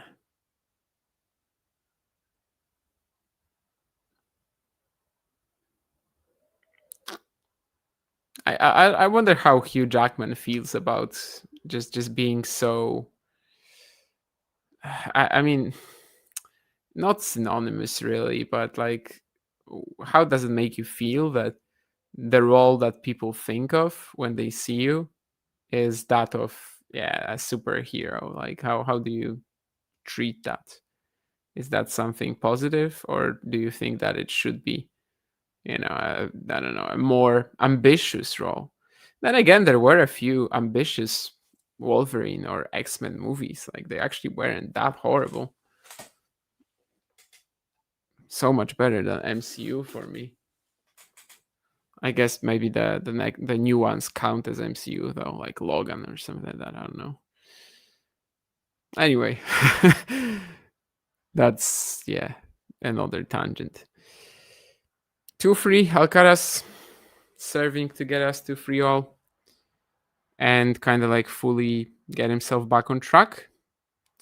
But let's see if he can do that. Well, definitely not like that.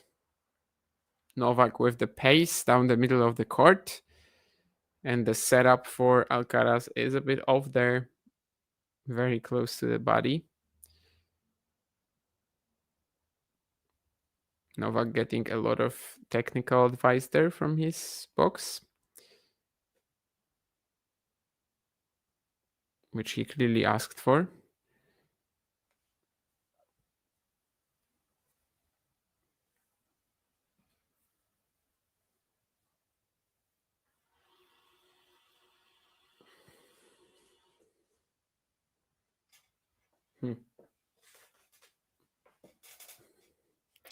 Back in the days, that would have been coaching, but of course now it's allowed. Another +1 forehand winner for Alcaraz, 40-15.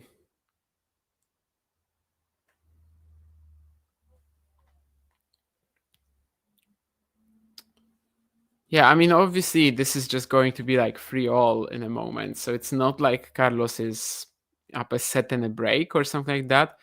But the fact that he's restored this already and has made like pretty light work of it just kind of further goes to what I was talking about earlier, that so far I just don't feel like he has needed to be perfect.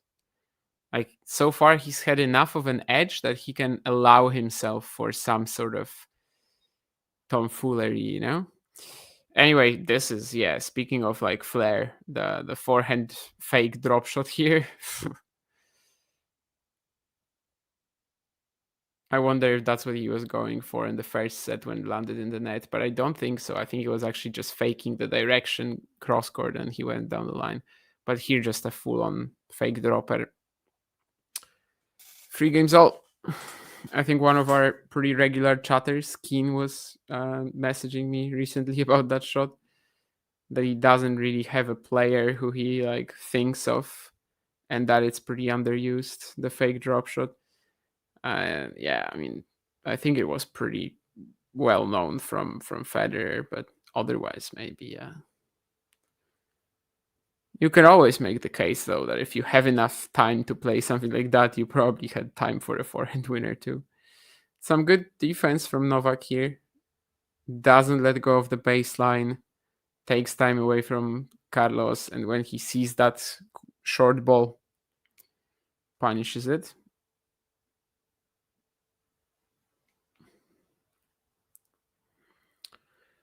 The Sinner Alcaraz Ojar Yassim semi-final later on, of course, not before 7 p.m. local time. So we'll see how this goes. If it's 3 sets, definitely won't clash. If it's 4, if it's 4, it might be on the verge, depending on how long the sets are here. If it's 5, probably will start a bit later.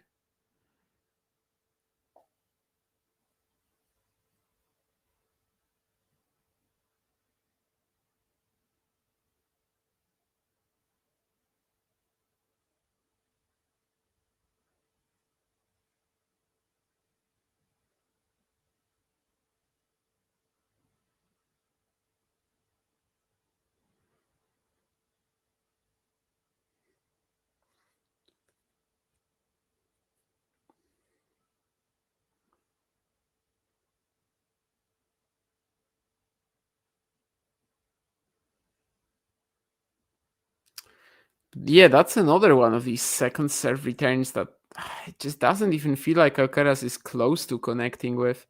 Like, how many do you guys remember him even hitting? Like, sure, he had that return winner down the line with the forehand when Novak was trying to catch him out. But, like, stepping onto the backhand of the kicker, I feel like he's missed 80% of these returns. Just doesn't make any sense to keep playing them, I think.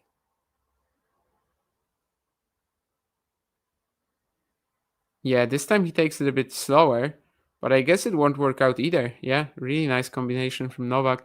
Down the line backhand, finishes it off with the forehand. So 4-3, quick game for Djokovic, and let's see if he can keep piling on some pressure after the changeover. Of course, in the first set it was, well, also him serving first, but Carlos was up a break, so it was working out a bit differently.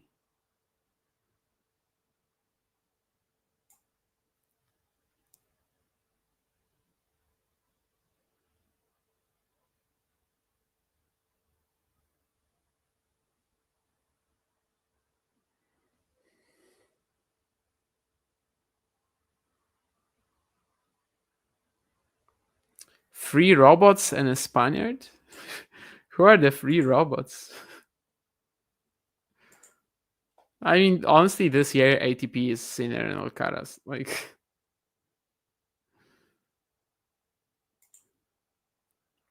it's just what it is. It would be good if some players could compete with them, but they virtually can't. We'll see how Novak handles it today, but so far, well, as long as we have that second set, we have to give him the benefit of the doubt.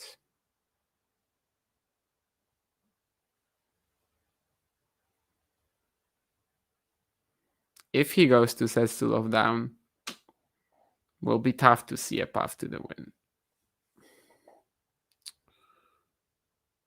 But yeah, Novak feels like the 3rd best player this season right now, and yeah, I mean, that's still considerably behind at least Sinner, and in a non-direct comparison also to Alcaraz. So it's not the most healthy landscape, but at least you have the Sinner-Alcaraz rivalry, which kind of transcends the sport right now. WTA definitely is a lot tighter, closer now. I can't say I enjoy it more, though. I mean, I just enjoy challengers. The rest is... Sure, I mean, I can watch this match, but I had a number of matches earlier today that I enjoyed a lot more. Vaşarrodionov in Cassis, Molchan Shelbayh in Istanbul, Engel Layal in Cassis was amazing too. Shanghai probably didn't. Well, I didn't watch Su against Zhu, so Shanghai probably didn't deliver too much today. Genoa, I think, didn't really have a classic today either. But yeah, I mean,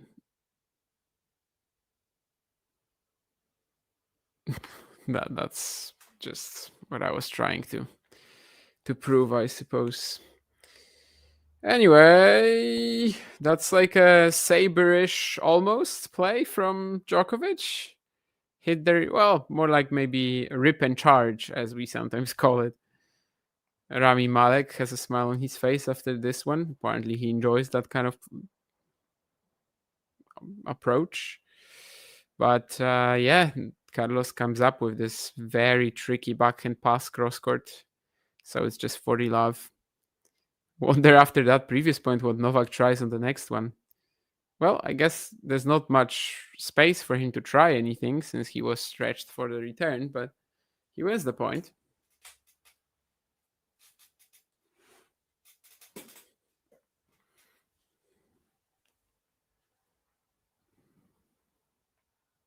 Six backhand unforced errors in the second set from Alcaraz.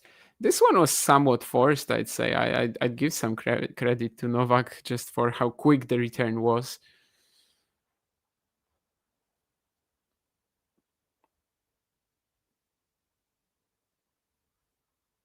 And now Alcaraz again from 40 love is just...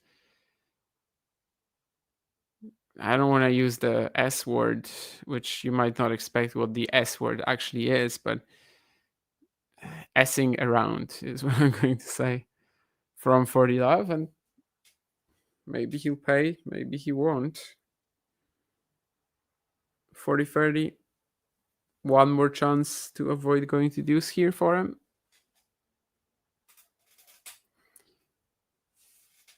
I think he just missed that serve, yeah.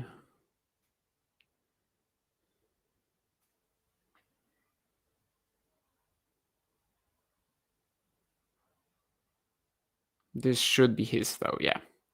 This time a lot cleaner on the +1 forehand, good precision. Still takes it early, but not as low margin. Cleans it up at the net. Well, this guy knows a thing or two about the net and how to play there.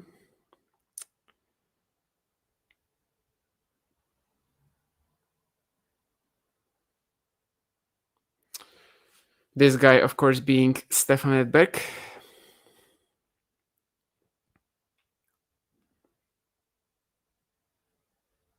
I love that 2014-2015 era when Federer couldn't play at the baseline and he just hired Edberg and just, I don't know, like went for an all-court attack style.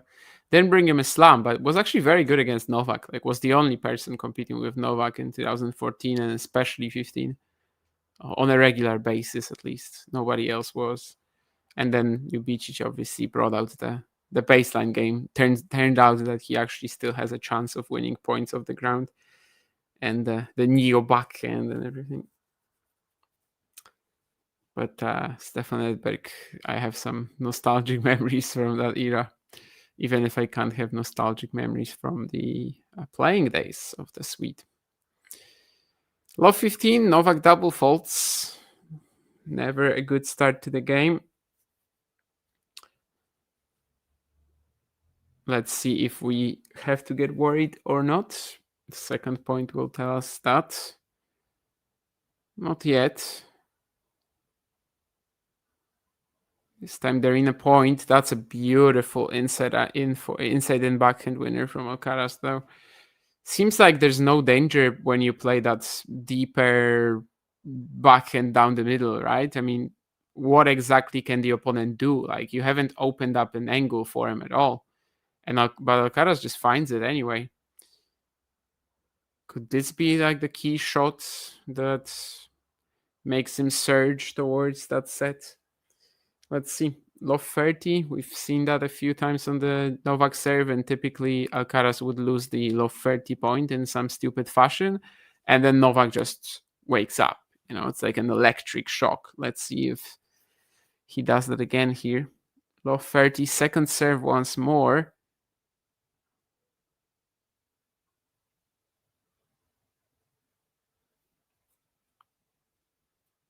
Well, this time not playing it as offensively as the previous points. I think Alcaraz throws in the slice down the line here. That shot from Novak barely clears the net.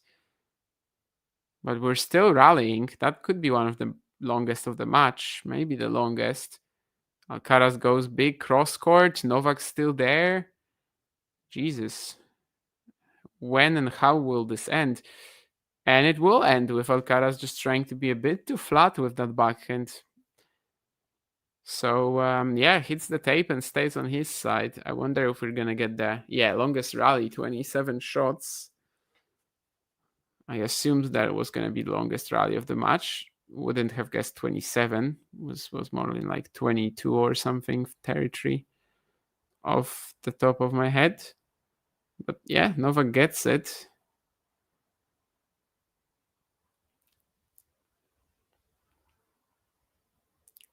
Could this be another turning point in a game where he was low 30 down? Will he play with that kind of high intensity again?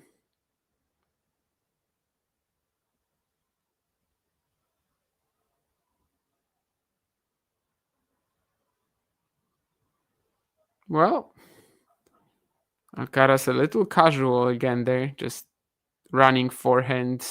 Do you have to go for it? Maybe.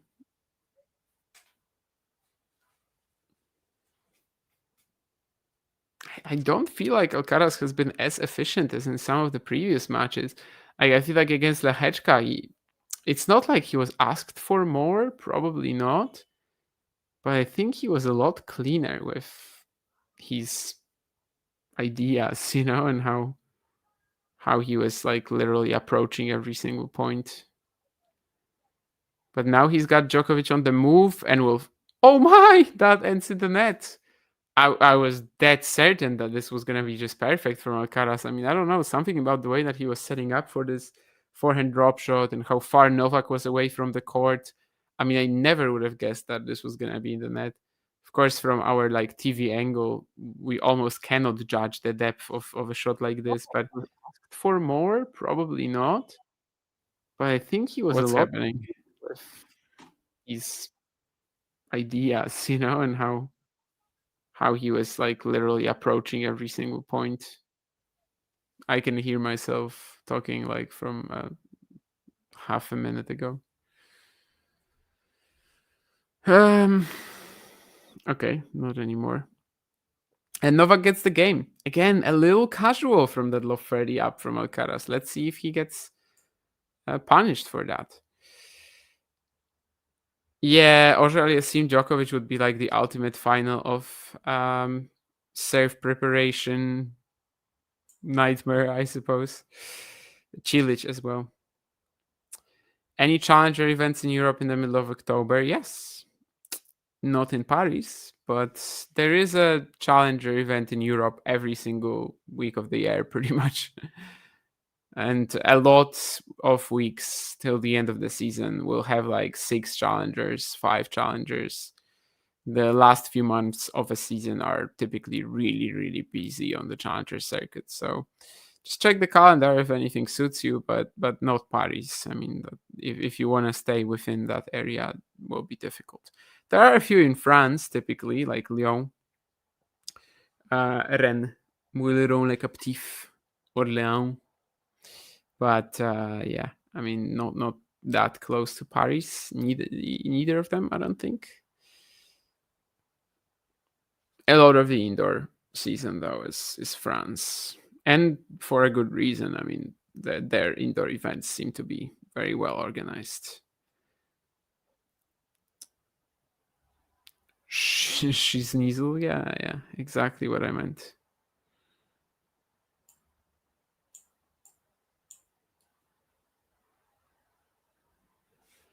(5-4) Djokovic. I don't know. I mean, I can assume how Carlos will feel about the fact that he didn't even get to breakpoint in that last game. But yeah, could be a turning point if he's not careful enough in that game coming up.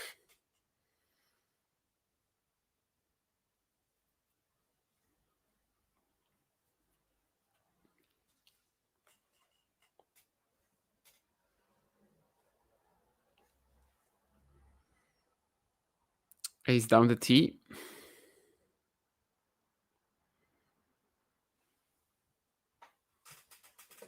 Novak started the previous game with a double fault, and I said that, well, that's never really a good start to a game. This is the start you want now for Alcaraz, and maybe, ironically, maybe he will actually lose it. Whereas Novak won it, who knows? Well, that's another great serve down the tee, this time on the outside, of course. I think Novak got a racket on it. I wonder if it will be classified as an ace or not, but either way, it's 2 points that's just come and go.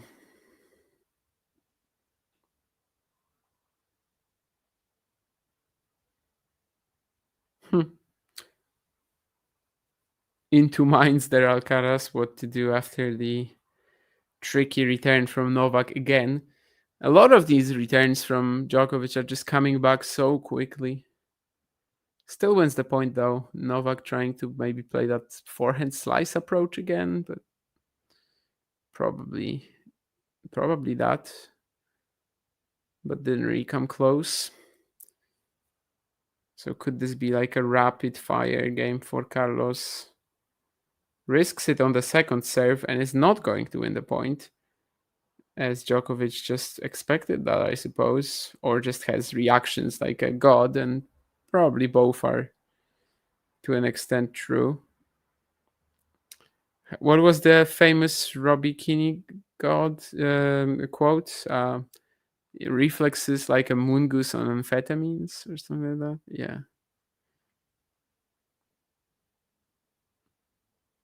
Creative man.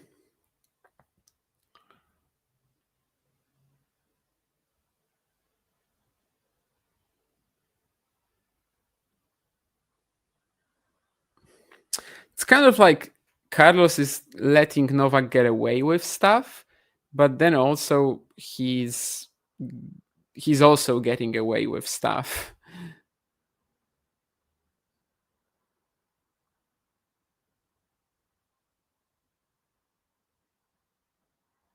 I think the reasons, though, are a little different. 6-4-5 all. Djokovic trying to serve to secure himself a tiebreak. Obviously, one of the best, well, probably just the best tiebreak player in history.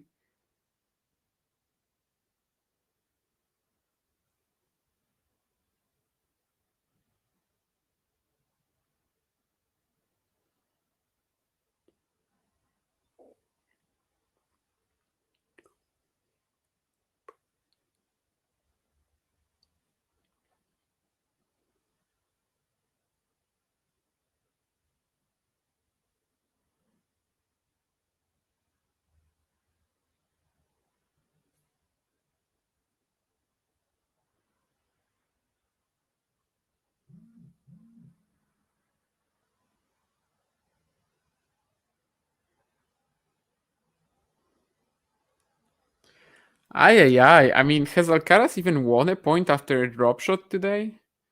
There was definitely a drop volley that he found, right? But I don't know. It just all feels a little heavy-handed, which is atypical for him. Here he actually landed the dropper, but Novak got there, and then Carlos played a lob, but like the angle was off. Just so tough to find it, the way he tried to put it in the court, to be fair. I'm not sure he's won a point after a drop shot. I'm really not. I guess he played that fake dropper, but that shouldn't count. It's not a drop shot. It's a longer forehand slice. And now it's 40 love Djokovic. So he's really likely to get that tiebreak at the very least. And in a set that he almost has to win. I mean,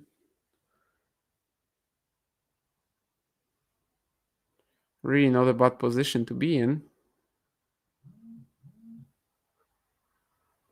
That's a nice half volley from him as well, despite all the spin and the depth coming on the Alcaraz return. So 6-5.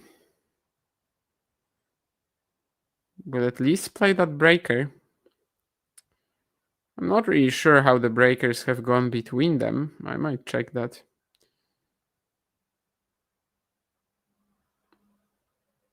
Of course, Alcaraz still has to hold to actually get there, but better to do it now than later, I suppose. Yeah, it's like relatively even, I suppose. Well, it would be relatively even if it wasn't for the fact that Djokovic won the Olympics with 2 tiebreaks, but it's still not a major advantage for Novak, I suppose. Yeah, it's like 5-3, so basically the same as their head-to-head. Without the Olympic match, it would be even. But it's still a small sample size. I mean, 8 tiebreaks between them.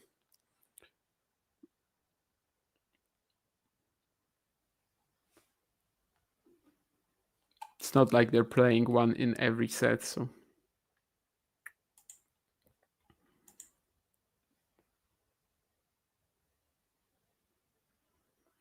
Moongoose, yeah.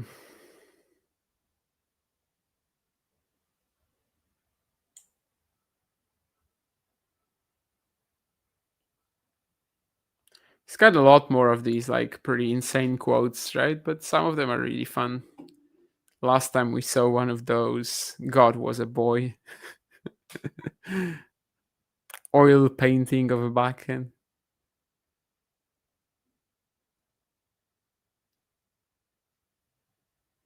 Call 911. Somebody has just gotten out of jail.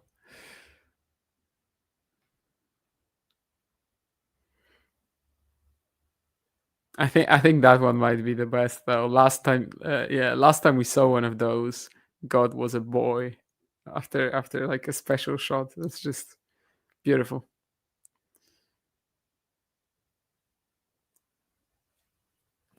Carlos serving at 5-6, already won the first point.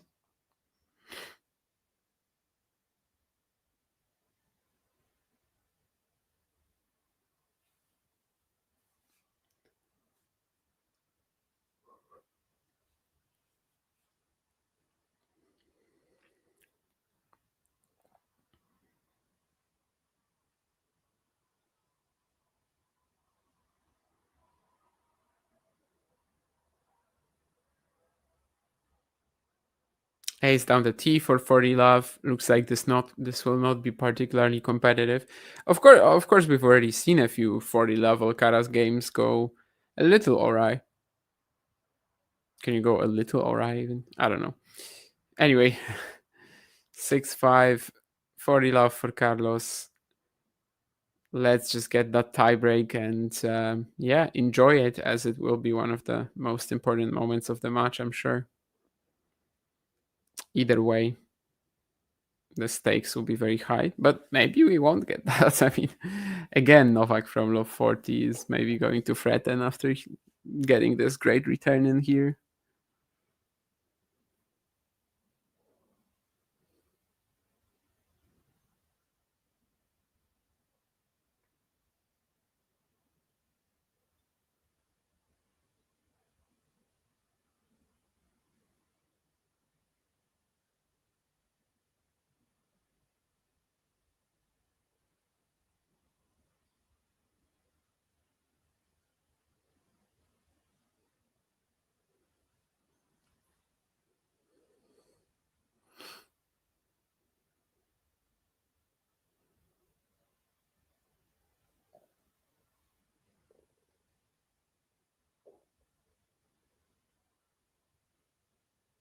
Has Djokovic stretched a bit, but now it's back. But yeah, Novak just a little late on that backhand. And it's going to be the breaker now.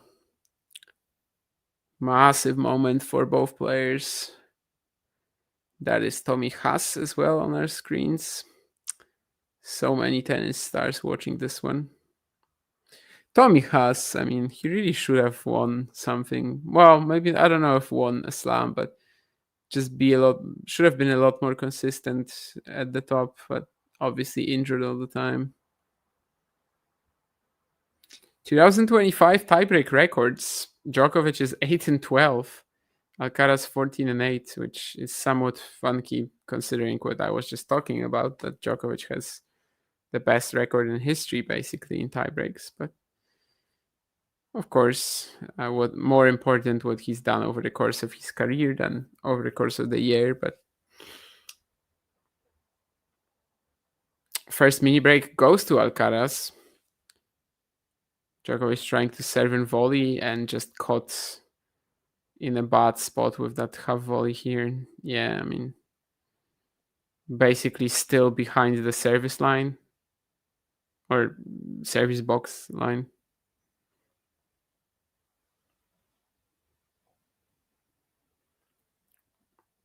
It's still early days, especially after another this like very pacey return. He loses the point. He tries to go for too much on the inside and forehand, but yeah, so surprising how a lot of these big serves from Alcaraz, they just like come back with exactly the same pace. You know, it's what Novak is known for, but seems like he's not lost any of it really.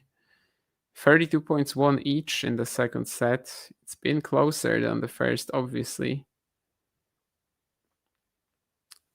Can Alcaraz open up the 3-love lead in the breaker?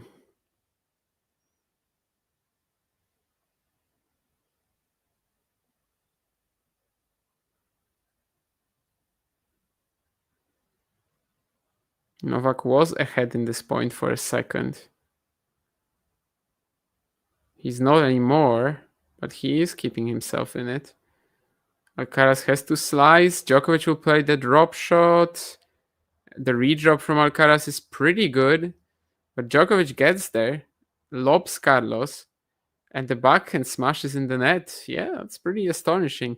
Again, Alcaraz loses that kind of a drop shot exchange, cat and mouse point, however you want to call it. This time, obviously, it was slightly different. I don't know if we can like classify it as a point he lost after a drop shot with the kind of redrop that he played, but either way, still definitely not used to Alcaraz losing so many points like that. Again, a big smile on Djokovic's face after this point. He knows this was pretty special.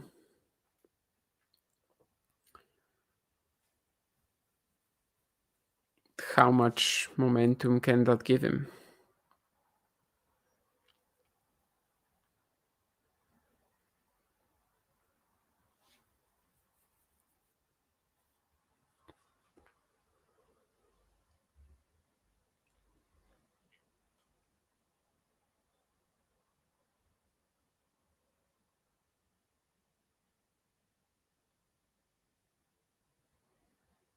Already on the back foot on the next point, and he will net that backhand passing shot. Would have been very tough for Carlos if that goes over the net, to be fair, but the outcome is, of course, the most important thing. 3-1 Alcaraz with the mini break right again.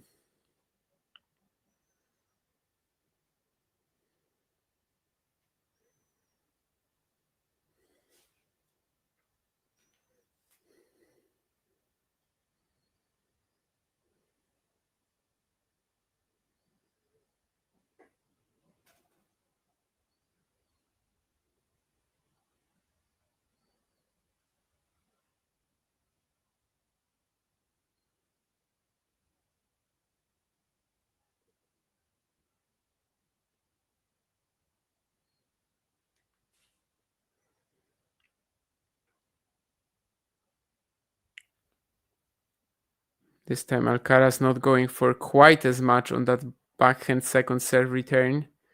And Djokovic will try to play a drop shot, but it's just so... I don't even know what to say. I mean, it was another one of these where earlier I said it for Alcaraz, but like, yeah, you could see halfway through the shot that it's just never going to work. So 2 mini breaks up now, Alcaraz 4-1. Even just taking one of these next 2 points on serve could give him a big advantage. Obviously, we'll also switch ends after the next point. But he's got these 2 serves.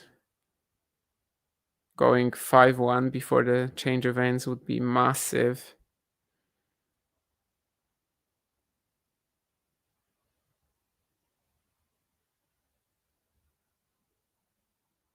Oh my, and he misses that +1 forehand.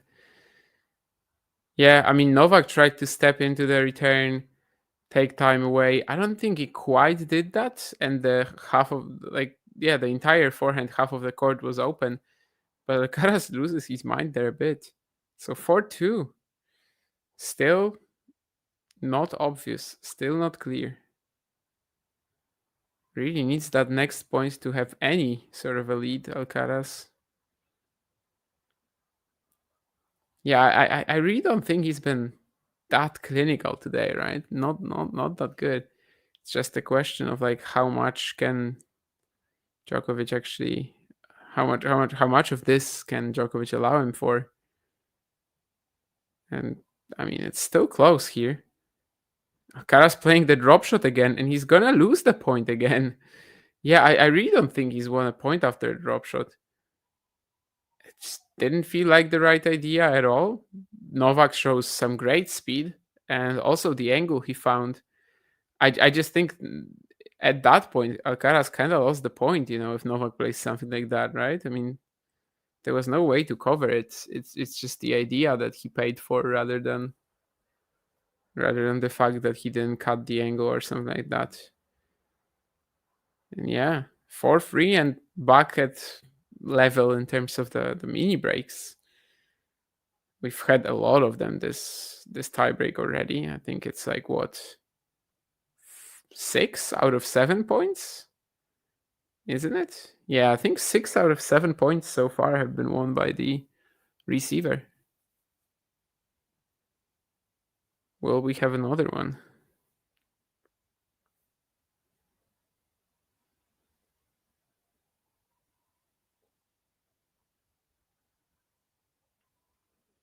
I was gonna say we might, but that's some insane counter punching from Novak. He somehow keeps the point going, and he's actually the one now spreading the court and having Carlos on the back foot. Doesn't quite take advantage though. Forehand down the line into the net. So yeah, I think it's 7 out of 8 points for the receiver in the breaker. Doesn't mean that it's it's a low quality tiebreak, but certainly one where the player who's trying to convert an advantage is often struggling. That is Jimmy Connors as well on our screens. He made a pretty big run here when he was old as almost, I guess older than Djokovic even.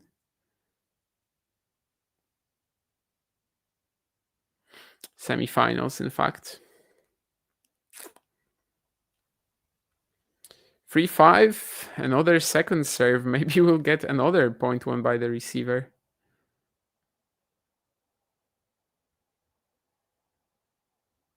Carlos scrambling, and I think he's just gonna miss that. Yeah, pretty tight backhand angle.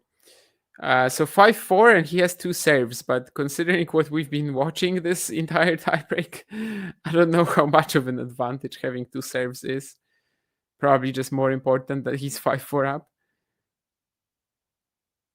I guess if he wins one of the next 2 points, he won't be in like horrible shape. But he was 4-1, 2 mini breaks up earlier. I mean, that's kind of where it went wrong for him. That forehand into the open court especially. Let's see. 5-4, Alcaraz to serve.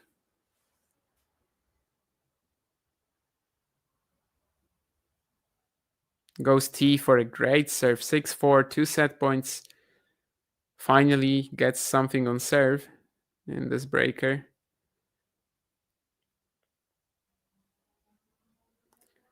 211 kilometers an hour or 131 miles. And 2 set points for Alcaraz, 1 on serve, 1 on return. Let's see. 2 sets to love. Oh, it would feel massive, especially with the record that Carlos has in 5-setters, of course. Just losing one of them against Matteo at 2022 Australian Open. First, you would actually need to get them, though, to a 5-setter from 2-love down. But let's see if he has this in the bag or not. Second serve. It's a good kicker, yeah. That's a good second serve. I mean, I don't know how much he was risking it, but yeah, good pace, depth, spin, everything kind of worked properly here. 2 sets to love up now, and there's the physio out, I think. Is it? Yeah, the physio is out for Novak, who's taking off his shirt. Is it going to be like neck, shoulder?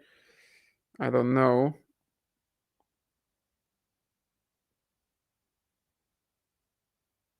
Yeah, it's actually his arm then. Yeah, but arm, shoulder, something like that.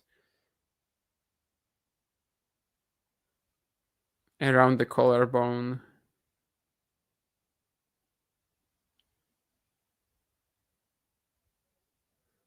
That's what he's getting treatment on at the moment. So Alcaraz 2 sets to love up. I mean, it's not like Novak is, unable to play. I think he's definitely going to keep going, but yeah, just making sure that the body gets enough help, I suppose. 13 winners to 7 from Alcaraz, but that's, well, the unforced error stat is probably also higher. 37 to 36 only total points won, so super close from that respect. 6-4, 7-6. Like I've said a few. Yeah, let's actually maybe.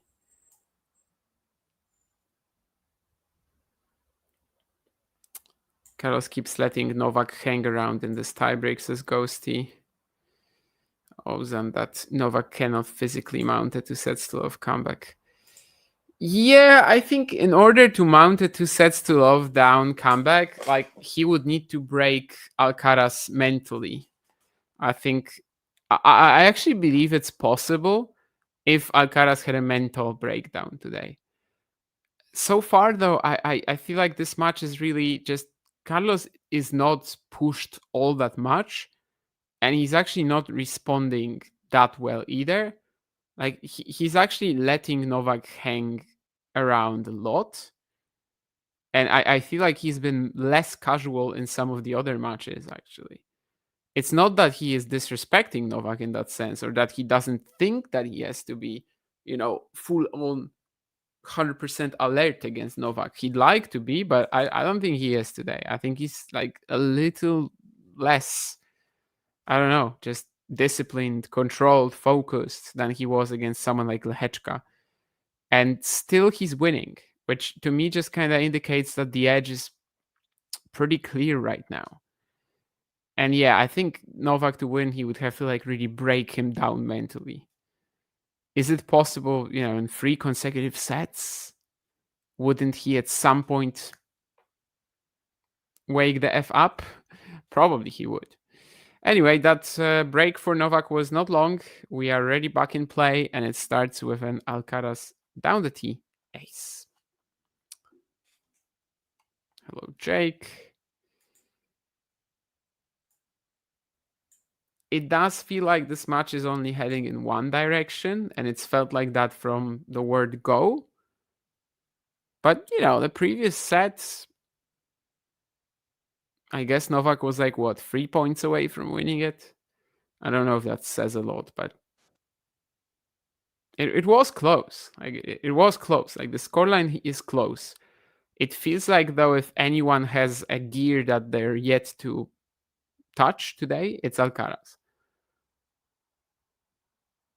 Novak just has to be a bit more perfect, a bit more aggressive if he wants to win. A bit, just take risks. And I think Alcaraz is a lot more, well, he's taking risks because he is himself. And if he played this one a little bit more, if he was strategizing a bit more today, if he was maybe a little calmer, because some of these like heavy-handed drop shots, there's probably more left for him here to improve than for Djokovic in the next sets, which makes it very difficult to come back from 2 sets to love down. So that's why I think, yeah, it would have to be like a proper mental breakdown type of win rather than something that will be like strictly game related.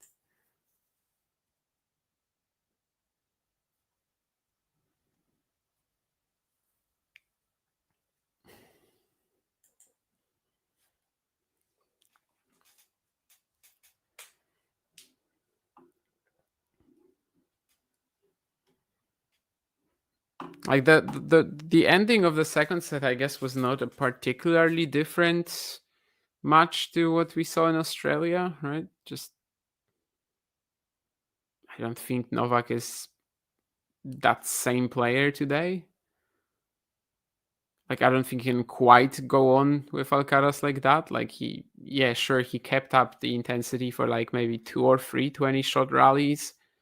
But in Australia, in these like slow night conditions, he was doing that all the time. And like he would go into this lockdown mode, right? And here in the breaker, he's actually the one who's like playing pretty loose and trying to make bigger cuts, because today he's forced to.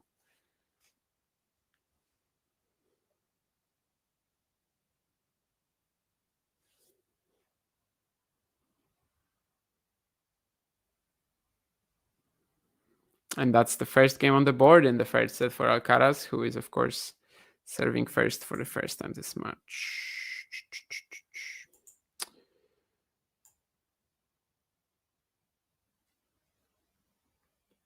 I already mentioned the all-Bulgarian junior final tomorrow, boys singles. Girls singles, no all-British final. They both lost today. Van Drom and Nilsson will play. The doubles in juniors is still on. Might be an all-American final for the boys. Johnston, Will Worth have already made it in, and now Hans and Kennedy are trying to. I don't know how much of that I'm going to be able to watch tomorrow. I'm traveling most of the day.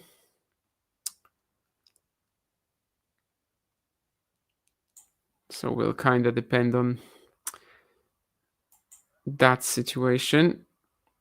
Anyway, back on court, or rather back after the exchange of ends. Novak to serve at love 1 down.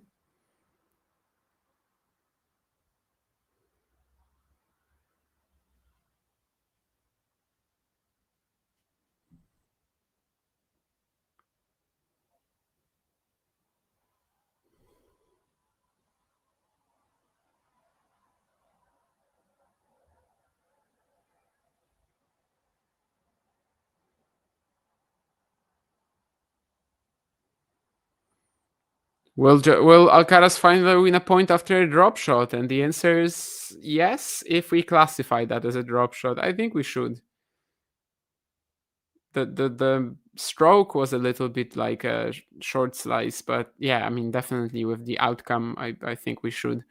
And he passes Djokovic after that. So finally, I mean, I might be wrong. Yeah, I might just be forgetting stuff. You know, it's possible that there was a point earlier that he won after a dropper, and I just don't remember it. But either way, the ratio today definitely nowhere close positive. 2 hours on the clock.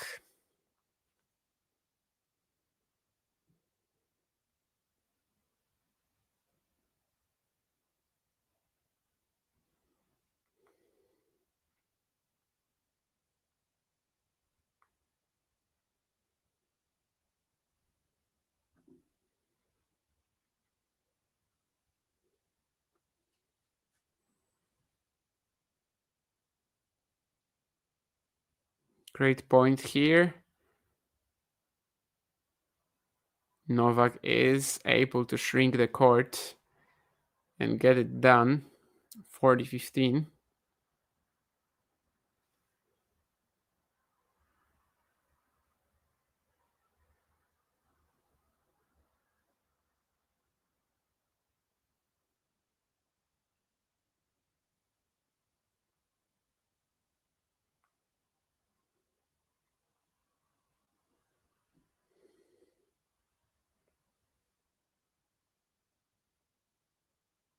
No chance. Yeah, okay. I mean, we had one insane backhand down the line from Novak already, that passing shot in the first set. This one was not a pass, but would have been just as crazy. Seems like he's just missed it though.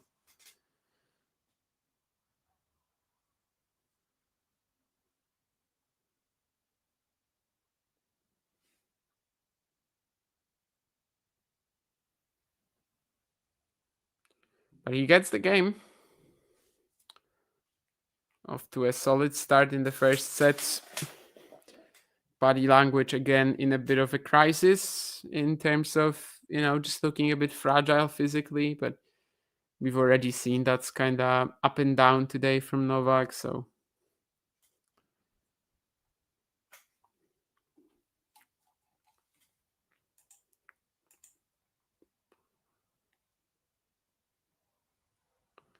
hi Peaches, long time no see.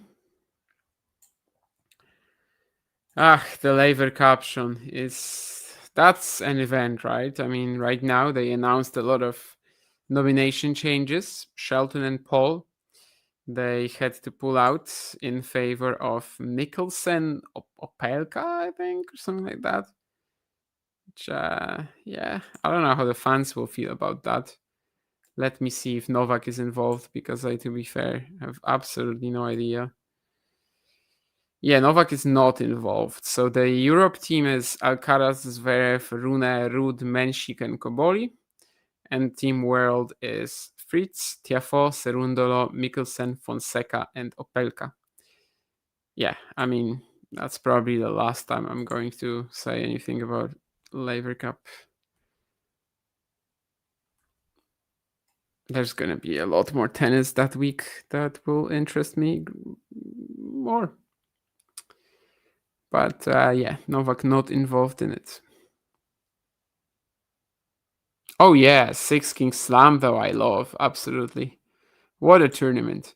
Last year Alcaraz wasn't 3-0 against Sinner in the head-to-head. He was 3-1. He lost the Six King Slam final to him.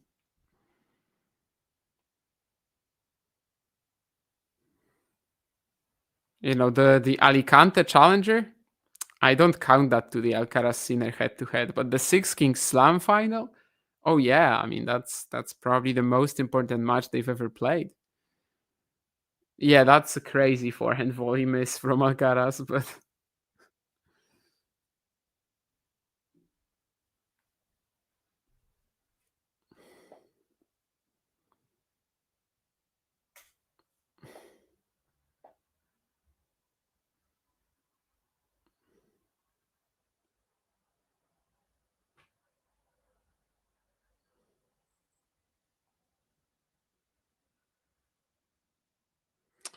yeah, and suddenly from a volley miss like that, it becomes 30-all because Novak is so quick to run down that forehand down the line. So let's see if this has much bearing on Alcaraz's service game now. But he obviously should have been 40-love up. And now it's suddenly 30-all.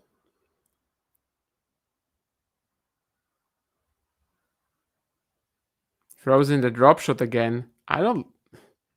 Yeah, I mean, Novak overcooks the lob, but I think the way that Alcaraz is using the drop shot today, I don't know, maybe he's really just nervous. And it's just not showing on the scoreboard because he has enough of an edge to, for that not to be a problem. But I don't know. The way he's using the dropper today is just so random. At least he's winning the points now. Anyway, out wide ace, 2-1 up.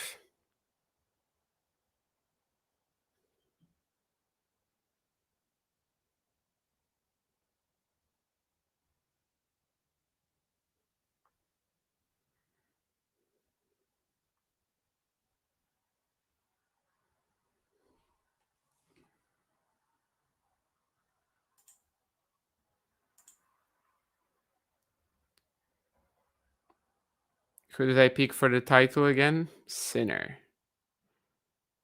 I mean, it doesn't really matter if you pick Sinner or Alcaraz. That's the final that you had to go for. I actually didn't though, because I went for Shelton over Alcaraz. And that's why I didn't even have that idea. Like whether to pick Alcaraz or Sinner in the final. Would I actually pick Sinner over Alcaraz before the event? Probably.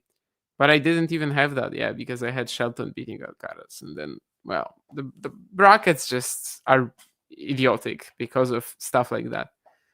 I think my favorite example still was like 2022 Wimbledon when Bautista Agut and Cilic were supposed to be dark horses and then neither played because of coronavirus. I know we're not living in the pandemic times anymore, but like, yeah, something like Shelton, an injury happens and then your entire bracket just makes no sense anymore. And where's the fun in that? But yeah, I mean, I picked Sinner because I didn't even have a Sinner Alcaraz final. If I did, I probably still would go Yannick. On hard courts, it seems like the edge is, 51-49 Sinner.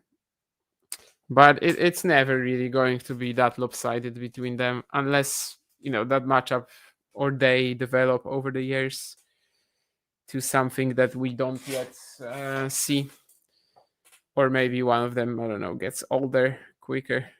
Well, that they will be getting older at a pretty similar pace. Yannick a little quicker because he is older. But what I'm trying to say is that maybe one of them just loses more of their game earlier or something like that.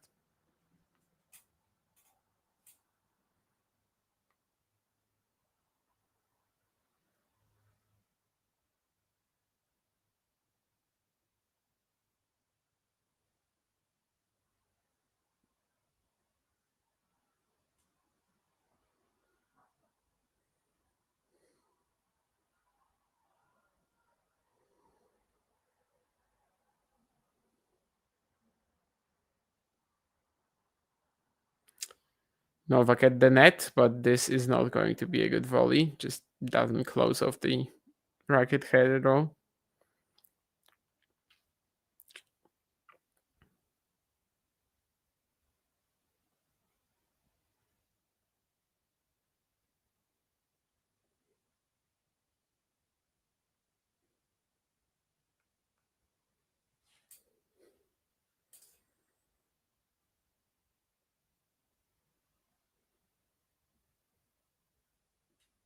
And the forehand shank comes in as well from Novak, 15-30 now.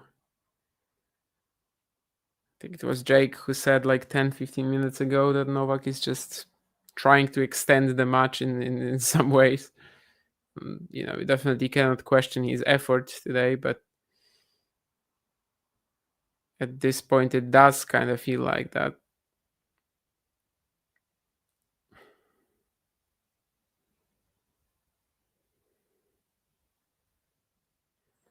$15.30 and a double fault.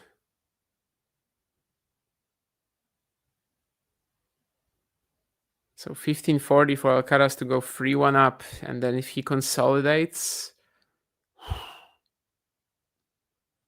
we'd be very close to a straight set win. Novak at the net again. This will be a better volley. Oh my. I mean, okay, Alcaraz almost hit the best shot of all time. It wasn't even that close, but just like imagining it for a second that ball goes in. It would have been like around the net, crazy pickup. Anyway, yeah, the volley was good enough. So one more breakpoint for Novak. Let's see if he goes for a similar approach now. I think he was trying to stay back this time. Or maybe he just knew right after the serve that he was going to miss it. And another double fault. Aye. So yeah, 3-1, about to serve for a 4-1 lead, Alcaraz, as the match is quickly getting away from Novak here. Again, he looks tired, just tired.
Seems like a very important game here.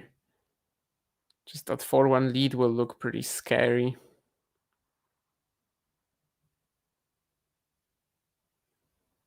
Yeah, you could see after that first shot that Novak is like gonna barely recover to the middle in time.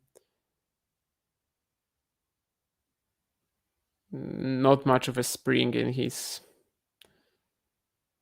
footwork right now. 30-15.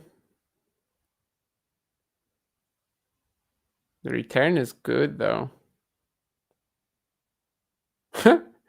That's an insane shot from Novak. I mean, he did that like Fabio Fognini style, that squash shot, and even less movement on his feet. Still extended the point. I mean, yeah, it's gonna be fun to see it on a replay. He was wrong-footed and he just kind of switched directions while not actually switching directions. Like he just literally stood in place and just moved his racket towards his forehand corner. And yeah, that landed in.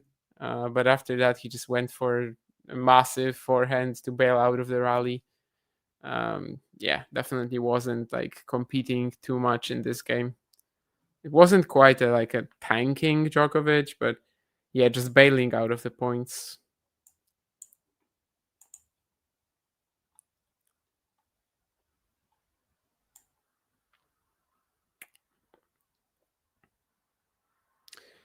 I don't have a favorite surface. I mean, to play on anything that's fast and slick, low bouncing, but to watch, I don't. I mean, either way, every surface is fine for me to watch.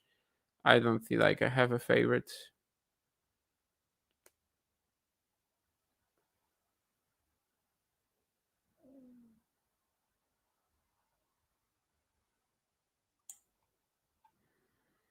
I just don't feel like Jake, the Alcaraz level has been close to a maximum either. Like Carlos is really way more casual than some of the previous matches, and he's just not getting punished for that. And it's not just all age, but I think it's obviously one of the factors. Like Djokovic just doesn't really have the capability to punish him right now, it seems. Which, you know, he still did in Australia. Maybe it was different conditions. Maybe the body was just feeling different. You know, today maybe he like literally woke up and just doesn't quite have the same intensity in him. But yeah, it just doesn't feel like Carlos is getting pushed to, you know, bring out his best tennis. He's just kind of winning this on like, yeah, his base level more or less. No, Nurlan, I'm not going to ask John to be a part of Sinner Felix watch along as well. I fully intend to not watch a point from that match and just go to sleep.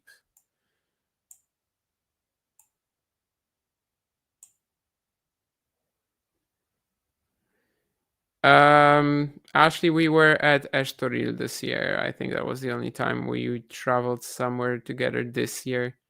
Yeah, last year we went to Porto, Estoril, and I guess also met up in Alicante.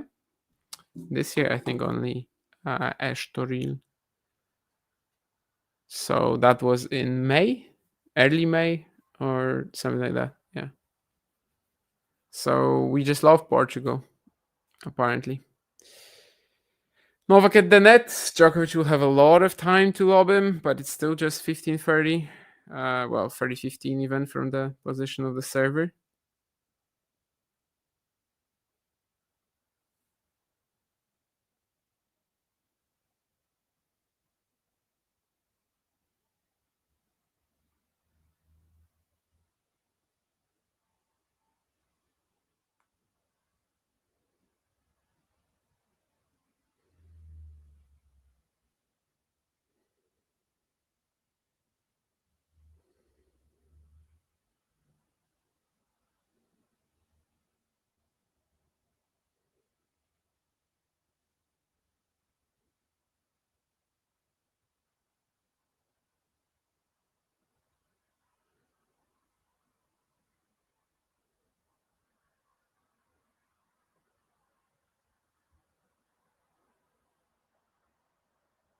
Huh. 15-40, that's a special, I mean, 40-15 from Novak's perspective, but That's a special shot from Alcaraz. Let's see if Novak can now close out the game.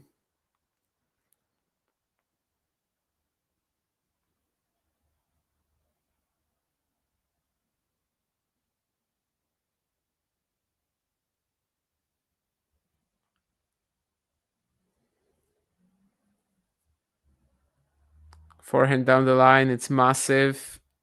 And I think the Alcaraz get is going to be out, yeah. So 4-2. Again, Novak keeps himself just close enough to Alcaraz to maybe keep some chances of coming back.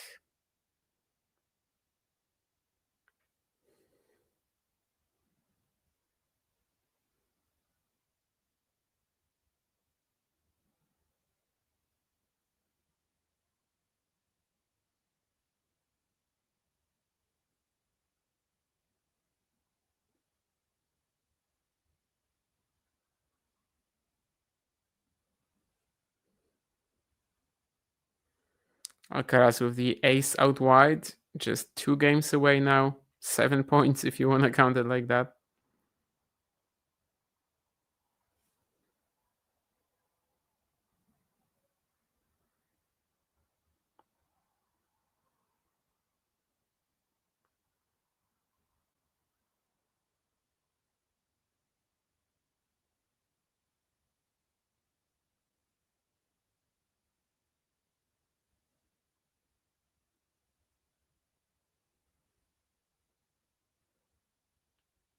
Some unreal angles from Djokovic as well here. And now Carlos with that softer backhand pushing him wide.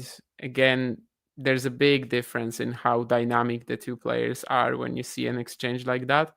Novak was keeping up for a moment, but then when that forehand doesn't win him the point, it was kind of over. And yeah, Carlos actually pretty smartly taking advantage here with that softer, very sharp backhand. Novak falling into the photographers almost.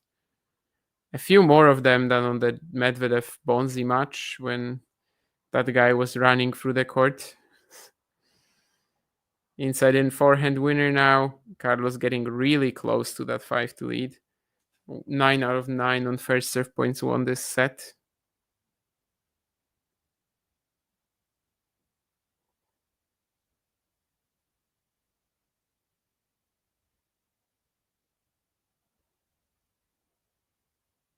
Yeah, that's some incredible anticipation from Alcaraz as well.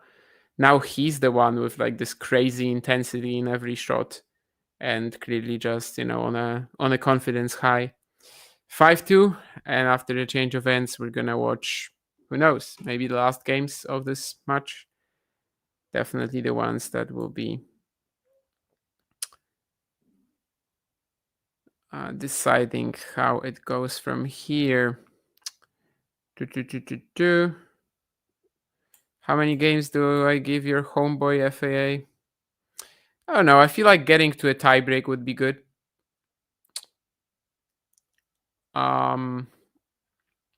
Let's say anything above 10, 11 is okay already. Like pretty good effort. But I don't think as Felix Auger-Aliassime you can look at it like that. Like your ambitions should not be like that. I don't think in any match ever you should be thinking, actually no, sorry. I'm like if I played a professional match, I don't know, ITF qualifying somewhere, like it would obviously be trying to win a game would be the aim. But if you're Felix Auger-Aliassime, I mean, you have to try to win or at least play a good match against Yannick. We, however, as tennis fans, definitely would be surprised if I don't know. Well, he can get to a tiebreak maybe, and then if you get to a tiebreak, you can probably win it. But like anything beyond that would already be quite a shock. He's down there. I think to produce a big upset, you need one of two things. I already said it in the preview, but like either the belief or the ability. I don't think he has either right now. So I think he's down there. Like I think literally Yannick would have to fall apart physically for something to happen there. Sinner is too much of a machine.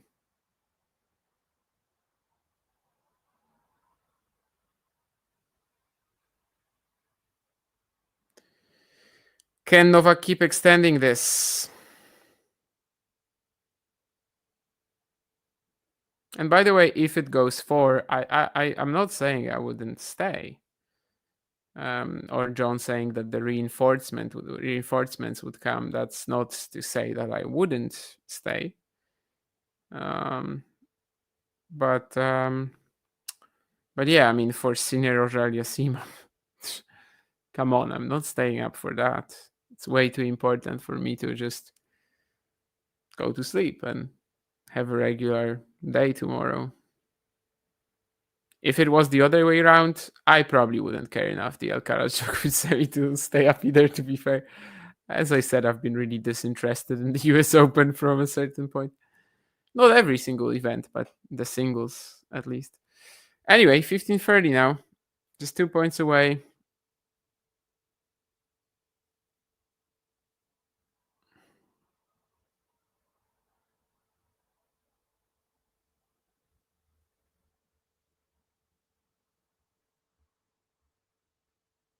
And is that a double fault?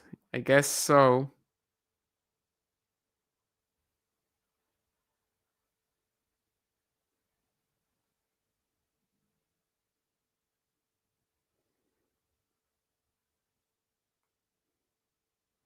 Novak goes to the net, and does he land the volley? I don't think so.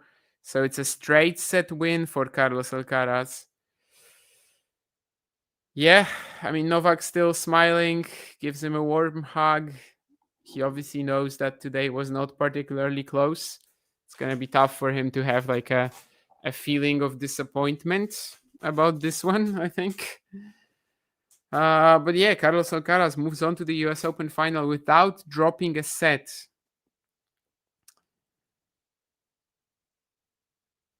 And I mean, I still don't feel like this was like the best performance of the week for him or something like that. I was doing the watch along for the Lehecka quarterfinal, and that to me was a lot more disciplined, controlled, just kind of very good representation of how solid this Carlos has been at this event. But the reality is that he could afford it today, as weird as it sounds, against Djokovic. He was still getting like way too casual with the frequent low 30 leads and something like that. And as I said earlier, I don't think it's like only age. I don't think age is literally just the only deciding factor, but it's obviously one of them. Like Novak just at this point, I don't feel like he could force Carlos to have to be in top gear. But at the same time, also he couldn't really punish him for like not finding it, which is, yeah, just very effectively limited his chances of winning this one. And it just never really felt that close from start to finish, even though in the second set, if you look at it like from a stat standpoint, you would see that Carlos won 37 total points and Novak won 36. So it's super close. Novak had that early lead. And then in the tiebreak, I mean, there was a lot of tomfoolery going on there. But at the same time, it just always felt like the guy who still has something to reach today, it's Alcaraz. And Novak is basically having to play like very aggressively, very risk heavy in order to have a shot, in order to keep up with him. Whereas for Carlos, I mean, yeah, he was able to like mess around a little, was able to not be the cleanest version of his game that he could possibly be. But the punish just wasn't there. Like Novak just didn't have that ability. And yeah. So at that point, Carlos has reached the US Open final again without dropping a set. I think I said it already during the broadcast that to me it doesn't change all that much regarding the final for Carlos against Sinner potentially. Maybe if the serve improvement that is clearly there, and it was there at Wimbledon, it was there at the US Open, but then it just didn't really make any impact in the Wimbledon final against Yannick. Like maybe if this time he has that to rely on and a difference in the New York final, maybe that's something that we can look at. But yeah, I mean, he was pretty composed throughout the tournament. Good for him. But yeah, I mean, it's not quite like that here. That because of that, he's now suddenly much higher chance of beating Sinner than he was before. I think the Yannick matches just they are almost always a tabula rasa, and it's just every single time going to be very close and up to how they perform with their assets that are so different and just match each other in such an interesting way. In terms of Djokovic, though, I mean, the most important thing is how he will react to this, like what his takeaways are. Like, does he think that the version of his game that he showed today, is that literally all you have right now? Or do you think that on another day you can still be more of a factor? Because almost throughout the entire season, I mean, with Djokovic, we've been kind of operating on this idea that, well, he beat Alcaraz in Australia, right? So he's not done against Alcaraz and Sinner, because the moment he's done against Alcaraz and Sinner is probably the moment he doesn't want to be in the sport anymore. And that's kind of the thing that was, I think, keeping him in our minds, just, in that slam winning contention, that he has a decent matchup against Carlos, horrible against Yannick, but one of them gets knocked out and he can still win because he's beating everybody else. This season, I mean, obviously he also lost to Zverev in Australia via retirement. But yeah, I mean, in terms of Djokovic, I think it's most important just what he thinks about it. My opinion, I wanted to say that the same as Andre, but actually I don't know what this tweet is about. Not getting broken more than once per match. Oh, sorry. Yeah, now I read it properly. And yeah, I mean, I think we've said it before that against Alcaraz and Sinner, Djokovic has to be really, really aggressive right now and just try not to engage with them in these like super long physical exchanges. He's not as dynamic as they are. He's maybe still smarter in how he applies their game than they are, definitely than Carlos. And he has some assets to rely on, but today it just felt like the gap is massive. Carlos never really hit top gear, and he was still far ahead for most of this match. And when he wasn't, when it was close, yeah, the player who had something to aspire to was Alcaraz. So to me, I mean, I thought that Novak's slam winning days are over like a year ago, and still have to continue on that train of thought, needless to say. But yeah, I mean, I would probably say that it just depends on how Novak views this match, whether he thinks this was his absolute maximum and he literally cannot play Alcaraz any better, or maybe for some reason today he couldn't deliver his best and he thinks that there's still something left to give against these guys. But to me, I just don't see how he is going to compete from here against them in best of 5 format. They're literally monsters physically and game wise, and Novak, at least in half of that, he has almost lost it. He's trying to cling on. He's doing a very good job. He's obviously managing himself so professionally in terms of his body, in terms of his game, trying to extend that career to as long as it possibly can be. And it still can be very long. Like, the guy just does not, when he wants to, when he shows up motivated for a tournament, just does not lose to anybody else but Alcaraz and Sinner. And that's amazing. The fact that he's been the third best player this season, pretty much. Yeah, that's amazing. But I just don't see how he does that in a slam against both of them, especially. And in most slams right now, you have to beat both of them. So, yeah, I mean, that's where we are. We obviously don't know the second semifinal result yet. It's very likely going to be Yannick Sinner, but we can't say that for sure. If we are going to get Alcaraz Sinner, again, it will be super close in terms of how they will look before the match. If Carlos gets to play Auger-Aliassime, well, I'd really like his chances to win then. That's just the reality of it.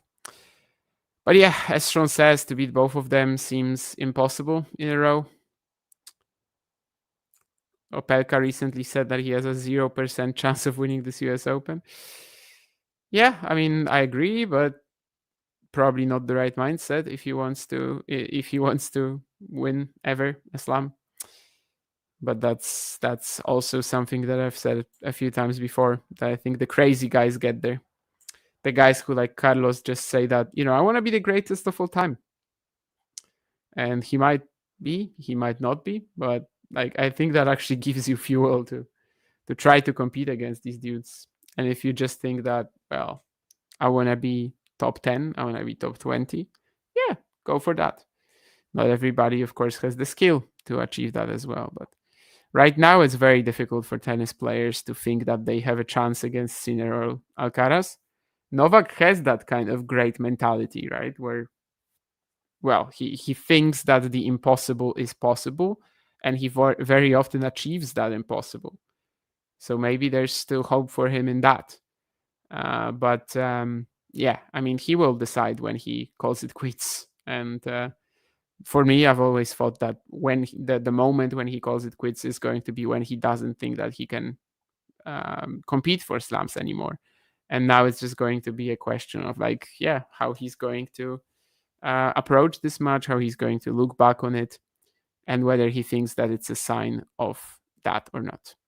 Yeah, no man has ever won the US Open without dropping a set. That is true. Of course, it's happened at the other slams.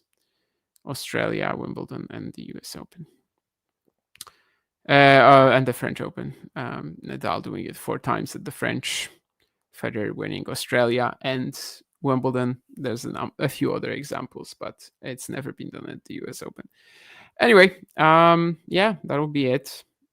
Carlos Alcaraz already into the final. We're going to have a stream as well from Sinner against Auger-Aliassime. That's not true, Ghosty, because we were talking about winning the US Open without dropping a set, and you also have never won the US Open. You tried to be funny there, you tried to be clever, but you failed miserably. Yeah, Sinner Auger-Aliassime later on the stream. Make sure to join that. Personally, obviously, I'm not going to watch it. I think it's, I think it's not a exciting affair. I mean, when I wake up in the morning and I see the result, if it says Felix Auger-Aliassime won it, I'm gonna be like, and if it says Felix Auger-Aliassime kept it to 5 sets or something like that, I'm gonna say, or rather not say, because I'm gonna be alone in my room, but I'm gonna be like. But if it just, if it's just like I wake up and the scoreline is 6-2, 6-2, 6-2, I'm just, not gonna react to it in any way and go about my day. Anyway, tomorrow, no, I would understand 4 sets. Like if Felix wins a tiebreak, for example, I wouldn't be like super shocked. But anyway, yeah, of course, the most likely outcome is just 3 sets to love. It is what it is. We'll see. Alcaraz Sinner seems like the most likely final, but you never know. So make sure to watch it if you are not European, and make sure to tune in to our watch along. And if you are European and you just don't like sleeping at night for whatever reason, also make sure to watch it, and preferably with our stream. Yeah, once more. Actually, not once more, because I still haven't thanked anybody. But yeah, thank you guys for the chat today. Thank you for being here, of course, and kind of watching the match with me, keeping me in the conversation. Whether Carlos gets to 5-5 in the head-to-head, I think it largely depends on where they play. If it's a slam, because it's like ATP finals, I still think you can definitely lose to Djokovic there. And also whether they will even play. ATP finals, Djokovic didn't play it last year. How many times how many tournaments is Novak even playing from here? Anyway, yeah, let's see what happens in the second semi and the final. No excuses from me today. Yeah. Anyway, Pavi is a beast. thank you to everybody who showed up and commented or not commented. It was a pleasure bringing this match to you. Was it an eye-opening experience? Well, maybe not, but it was something that I think we expected in Australia, and we didn't get that much. And then today, it was like the logic kind of came back to this matchup. Novak was not able to show us again that the impossible is possible, but he might do it tomorrow. He's effing Novak Djokovic, you know. He's, you know that Jason Bourne meme, right? Holy Jason Bourne. That's kind of how it is with Novak a lot of the time. So anyway, I don't even know what I'm talking about. I definitely have to go to bed, clearly. Anyway, once more, thank you, and see you around on Talking Tennis. Bye. If you enjoyed this video, make sure you hit that like button. Don't forget to subscribe and click that notification bell so you don't miss out on all things tennis.